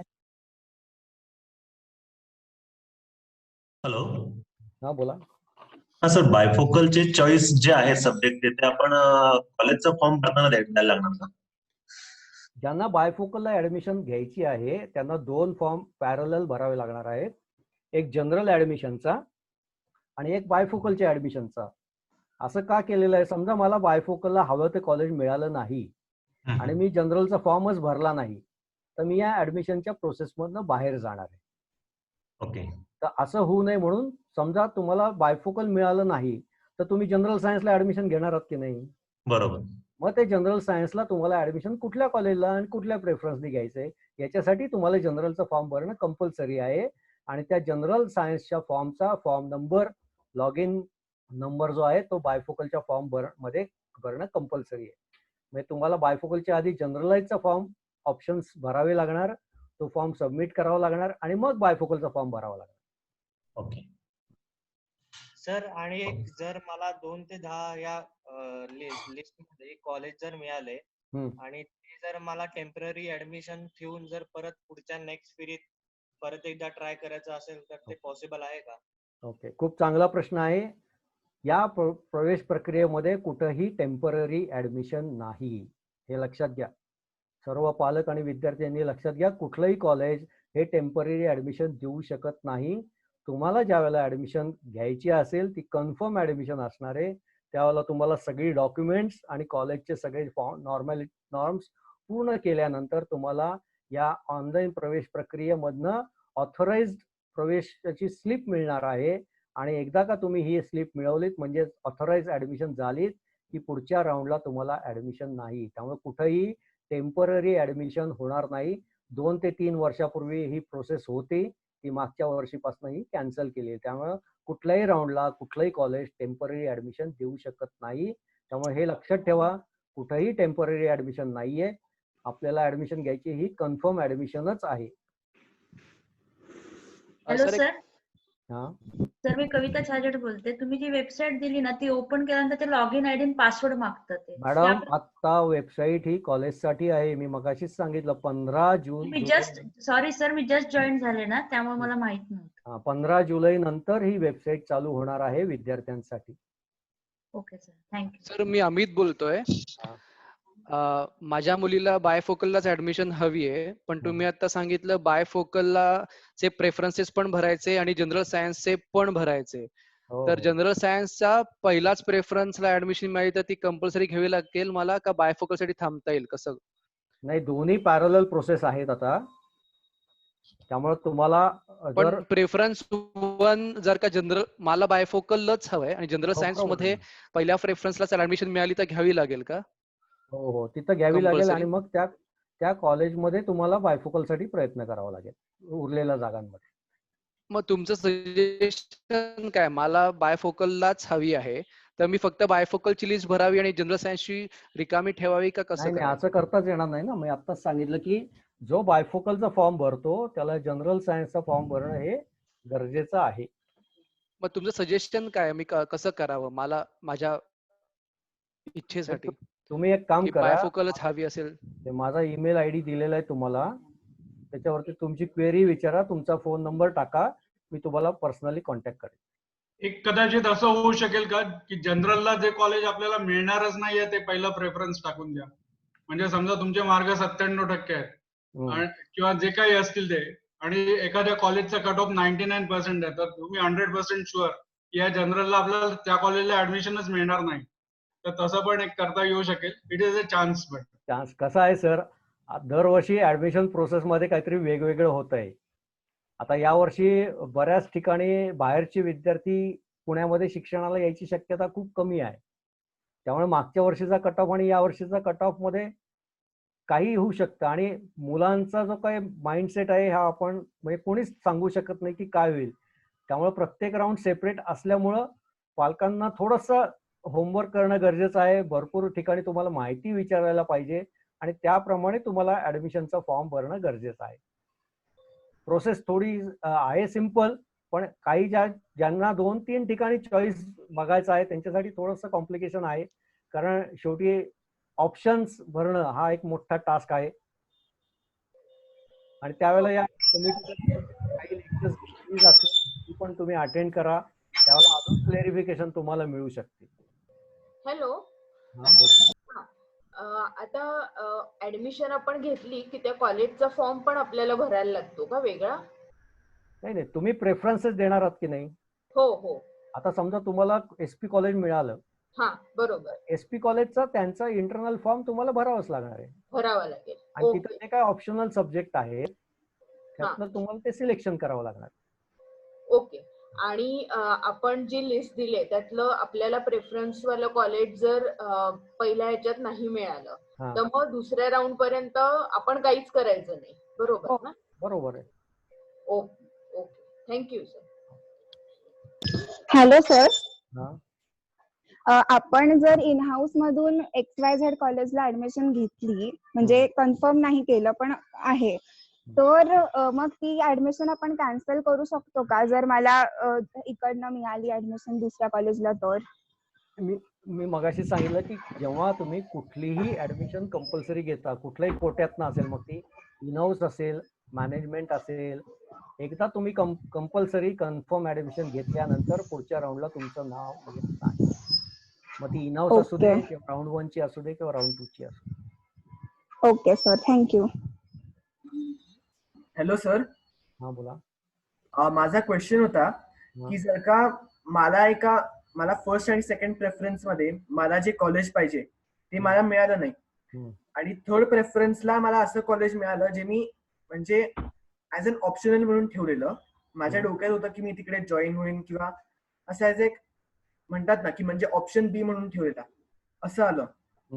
आणि मग त्याच्यावर मला वाटलं की जर का फोर्थ ऑप्शन मध्ये मला फर्स्ट प्रेफरन्स मला कॉलेज मिळालं आणि मग त्यासाठी फोर्थ ऑप्शनला मी ऑप्ट झालो, तर मग जे थर्ड प्रेफरन्सचं कॉलेज मला आधी मिळालेलं प्रेफरन्स तसाच राहील का? मी परत त्या प्रेफरन्सला जाऊ नाही शकतो? आता बेसिकली तुला जर त्या कॉलेजला प्रवेशच घ्यायचा नसेल तर ते प्रेफरन्स मध्ये टाकायचंच नाही ना. नाही, ऍज अन ऑप्शन बी म्हणून. हा ठीक आहे ना. आता तू ऑप्शन बी म्हणून थर्ड प्रेफरन्सला दिलं ते कॉलेज, बरोबर, आणि पहिल्या राऊंडलाही तुला तिथंच मिळालं, दुसऱ्या राऊंडलाही तिथंच मिळालं, तर तिसऱ्या राऊंडला मग तू ऑप्शन चेंज करू शकतोस. ओके. जोपर्यंत तू कन्फर्म ऍडमिशन घेत नाही तोपर्यंत तुला प्रेफरन्स बदलायचे चान्सेस आहेत. पण मग जे आधी जे प्रेफरन्स गेलेत त्याच्यावरून आपल्याला जर का वाटलं की म्हणजे की सेकंड प्रेफरन्सला मला ते कॉलेज मिळालं ते बरं होतं, तर मग त्याला मी परत नाही, एक प्रत्येक राऊंड सेपरेट आहे ना. पहिल्या राऊंडचा दुसऱ्या राऊंडशी संबंध नाही, दुसऱ्या राऊंडचा तिसऱ्या राऊंडशी संबंध नाही. चालेल. तुम्ही सेकंड राऊंडला ऑप्ट करता तेव्हा पहिल्या राऊंडचा तुमच्या ऑप्शन्सशी काहीच संबंध नसतो. तुम्ही बदलले नाहीत तर तेच राहतात, तुम्हाला ऑप्शन दिलेला आहे बदलायचा. ओके, चालेल सर, थँक्यू. राऊंड संपली की त्या प्रेफरन्सचा हे संपला. ओके, चालेल, थँक्यू सर.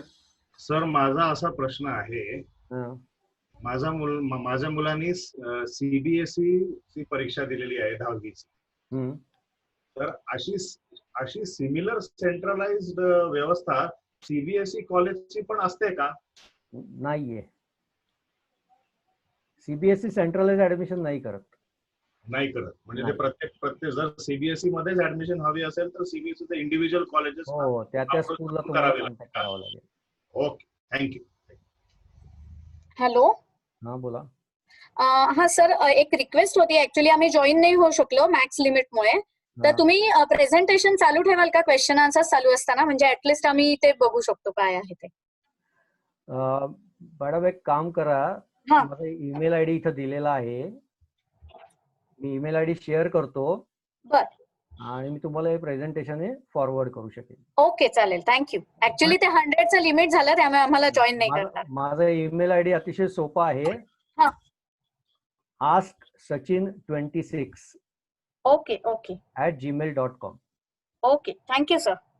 आणि दुसरं म्हणजे आम्ही रेकॉर्डिंग केलेलं आहे सेशन, त्याच्यामुळे रेकॉर्डिंग सेशन आम्ही पाठवू शकतो. रोटरी क्लब ऑफ पुणे सहवास. मी माझा नंबर इथे चॅट बॉक्स मध्ये टाकतो.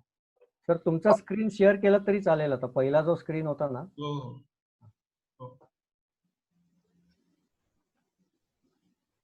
काही क्वेश्चन्स आहेत एक चॅट बॉक्स हो घ्या, मध्ये आलेले. तुम्ही सांगितलं तुम्ही देतो उत्तर.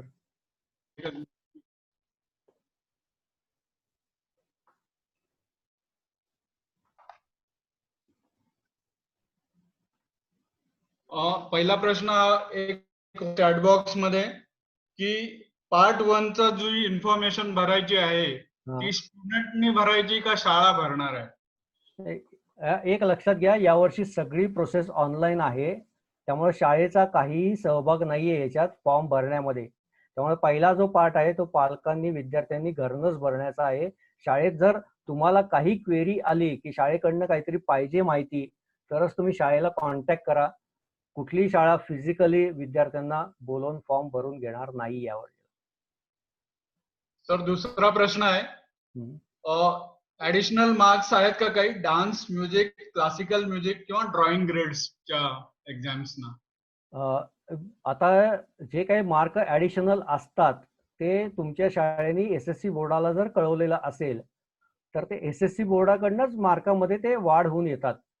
ऍडमिशन सिस्टीम मधनं काही वाढ होत नाही. हे बोर्डाच्या मार्कलिस्ट मध्येच हे मार्क वाढलेले असतात जर काही असतील तर. तिसरा प्रश्न आहे, तुम्ही सांगितलं की यावेळेस सगळी प्रोसेस ऑनलाईन आहे, मग ते परचेस ऑफ द बुकलेट असो किंवा काहीही असो, फक्त एकदा तुम्हाला ऍडमिशन घेण्याकरता कॉलेजमध्ये जावं लागेल. तर याच्यामध्ये एक प्रश्न असा आहे की ऑनलाईन पेमेंट प्रोसेस आहे का, की ज्यायोगे आम्हाला तिथे पण जावं नाही लागणार? आता कसं आहे, प्रत्येक कॉलेजची प्रोसेस ऑनलाईन आहे का नाही हे अजून फायनल झालेलं नाहीये. काही कॉलेजेसनी 11वी ऍडमिशनची प्रोसेस ही ऑनलाईन ठेवलेली आहे, पण सगळ्या कॉलेजेस, छोटी ज्युनियर कॉलेजला अजून तरी काही असं कन्फर्मेशन मिळालेलं नाही की सगळ्यांची प्रोसेस ऑनलाईन असेल. ऍडमिशनची प्रोसेस ही ऑनलाईन नक्की आहे फॉर्म भरण्याची, पण 11वी प्रवेशाची ज्या त्या कॉलेजमध्ये, इंडिव्हिज्युअल कॉलेजमध्ये प्रवेशाची प्रक्रिया ऑनलाईन असेलच याच्याबद्दल खात्री आत्ता तरी देता येत नाही.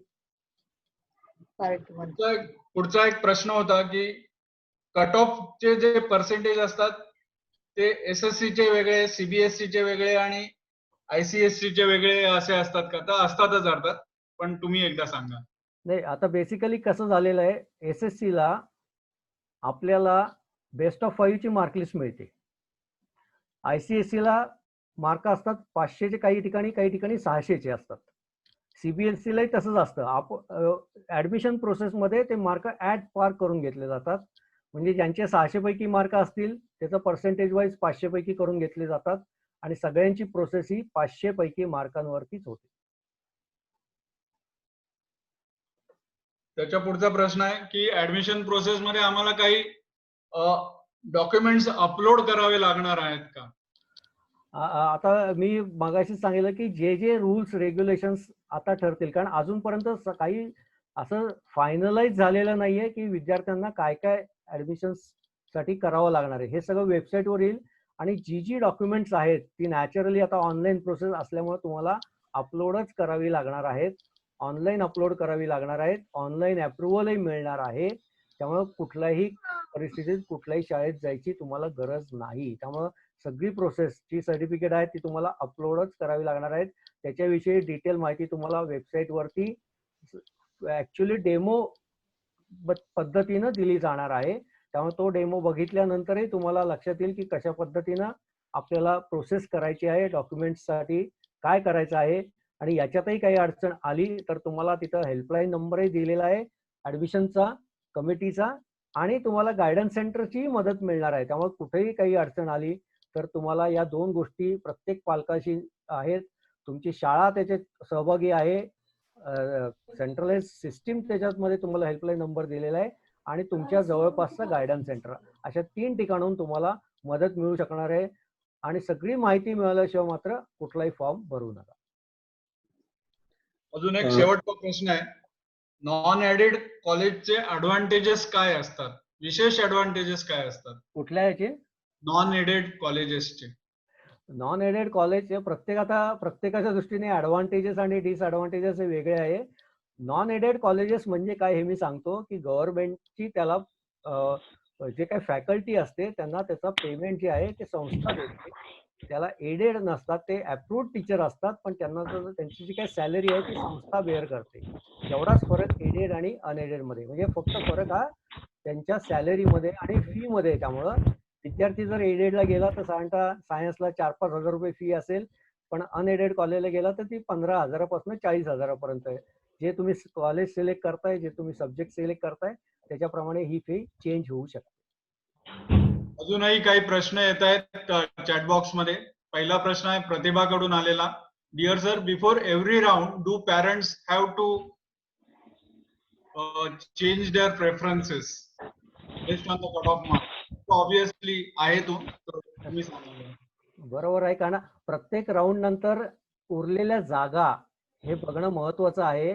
मगाशीच मी सांगितलं की एखाद्या कॉलेजला पहिल्या राऊंड मध्ये 500 पैकी जर 450 जागा संपलेल्या असतील तर दुसऱ्या राऊंड मध्ये त्या ठिकाणी फक्त 50च जागा शिल्लक आहे.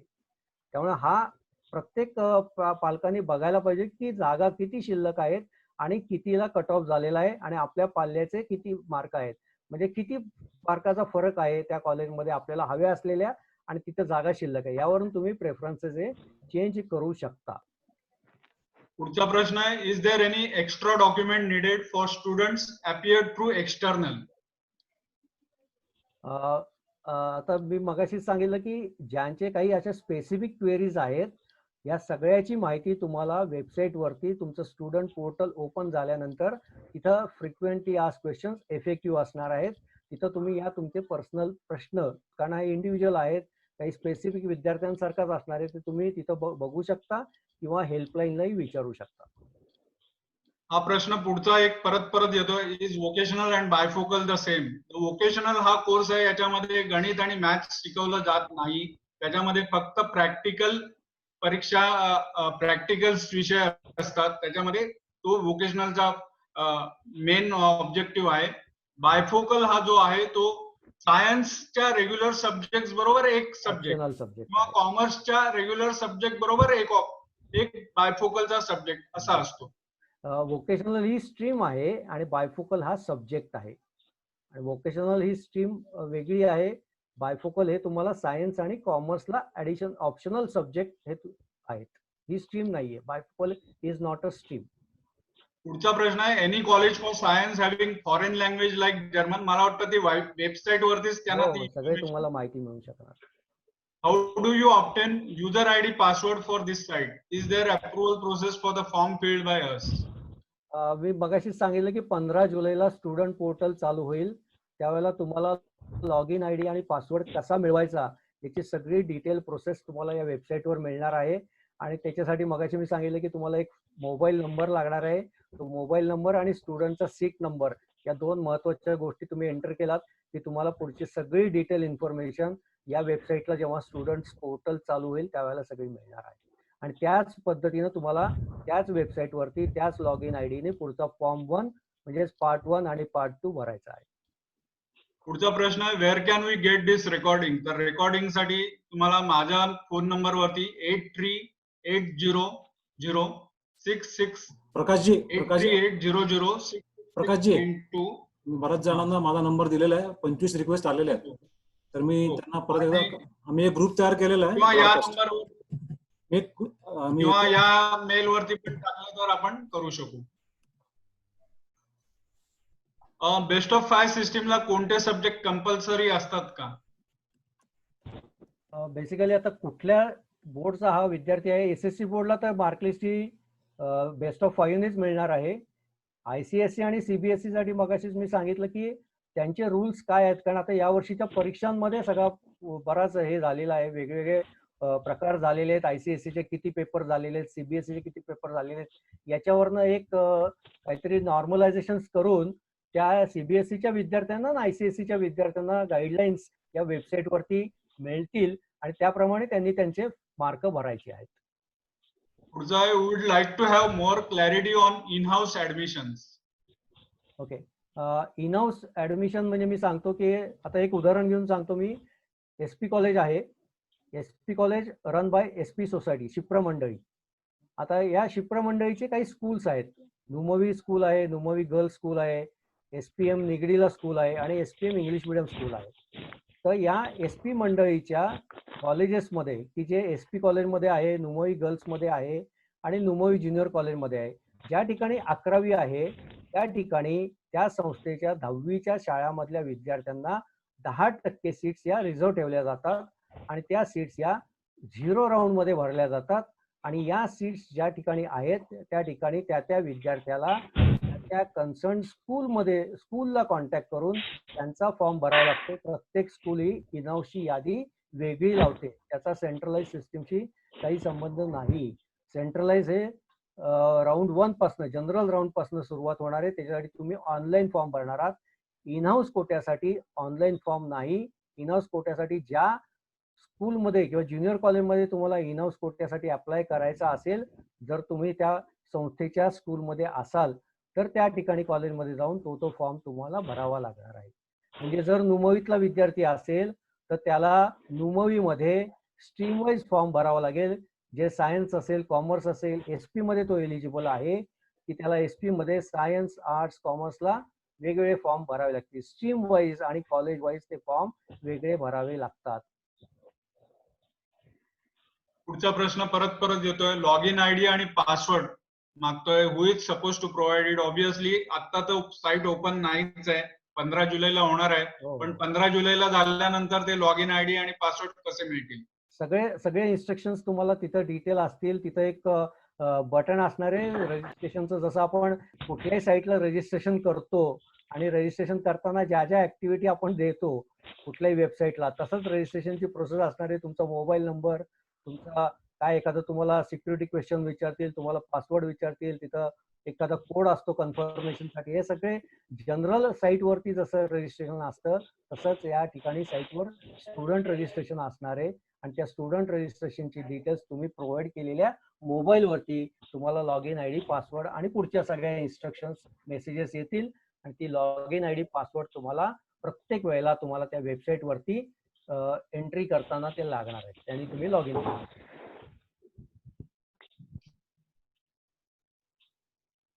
मला वाटतं क्वेश्चन संपलेले आहेत.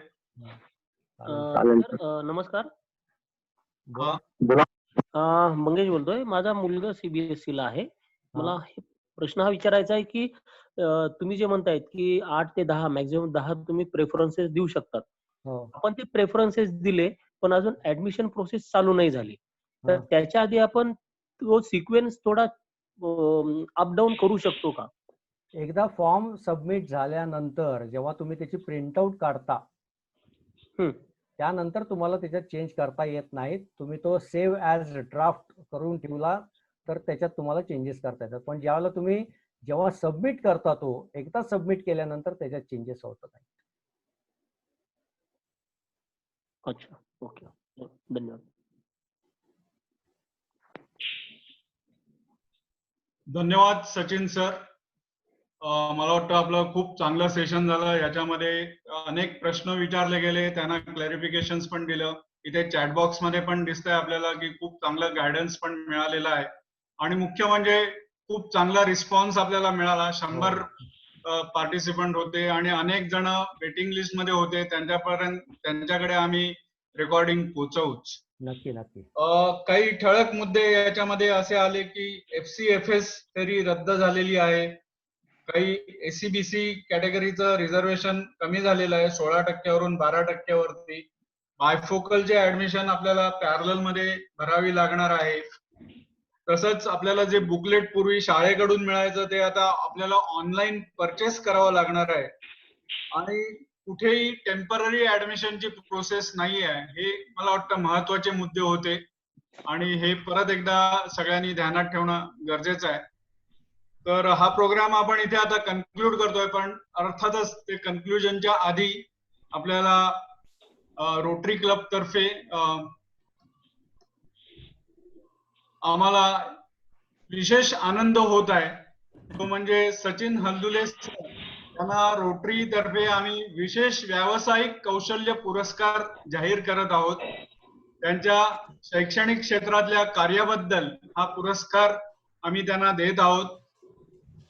त्याप्रमाणे आम्ही हा पुरस्कार तयार केलेला आहे. आपल्या घरी आम्ही आणून देऊ नक्कीच.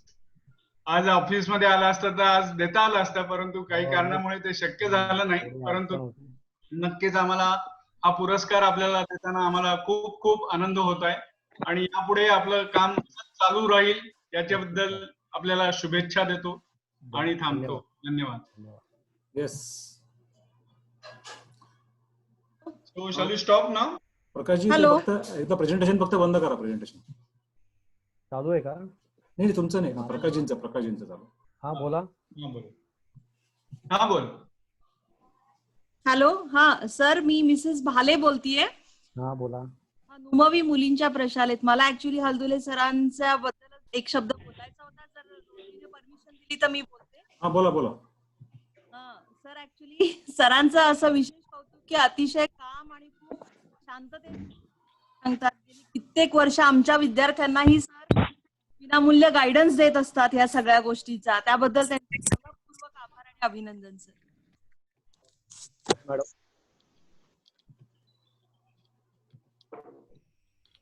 Thank you very much. आणि हल्दुले सरांचं अभिनंदन. धन्यवाद. चांगला आपला उपक्रम झालेला आहे यावेळेला. जरी आपण घरनच असलो तरी बऱ्याच विद्यार्थ्यांना याचा नक्कीच उपयोग होईल. अजूनही तुमच्याकडे काही क्वेरीज आल्या आणि अजूनही वाटलं आणि परत काही असं घ्यायचं असेल तर आपण नक्की नक्की नक्की नक्की. तुम्हाला कुठेतरी बघितलं का वाटतंय पण सचिनजी? तुम्ही एकाच बॅचचे असणार रे. तू फक्त नुमवी पास आउट आहात का सर? नाही, मी नुमवी नाही, मी शेठ हिराल सला प्रशाला भारत हायस्कूलला होतो. 84 पास आउट आणि मी सीओएपी मधनच एएनटीसी इंजिनियर आहे. बरं. मी नुमवीतनच पास आउट झालेलो आहे 82 ला. आम्ही 2 वर्ष सिनियर आहात तुम्ही म्हणजे. हा. आणि मी नंतर वाडिया मधनं डीईआरई केलं. तुम्ही धनश्रीला ओळखता ना? धनश्री अभ्यान करते, मला रेफरन्स दिला होता. हो हो हो. तिने सांगितलं होतं की बेसिकली. ओके. छान, बरं वाटलं भेटून. एकदा प्रत्यक्ष भेटूया. हो प्रत्यक्ष भेटू. एक जरा शांत झालं की. हो हो अगदी निश्चित निश्चित. चालेल. तुम्हाला मेसेज बोला.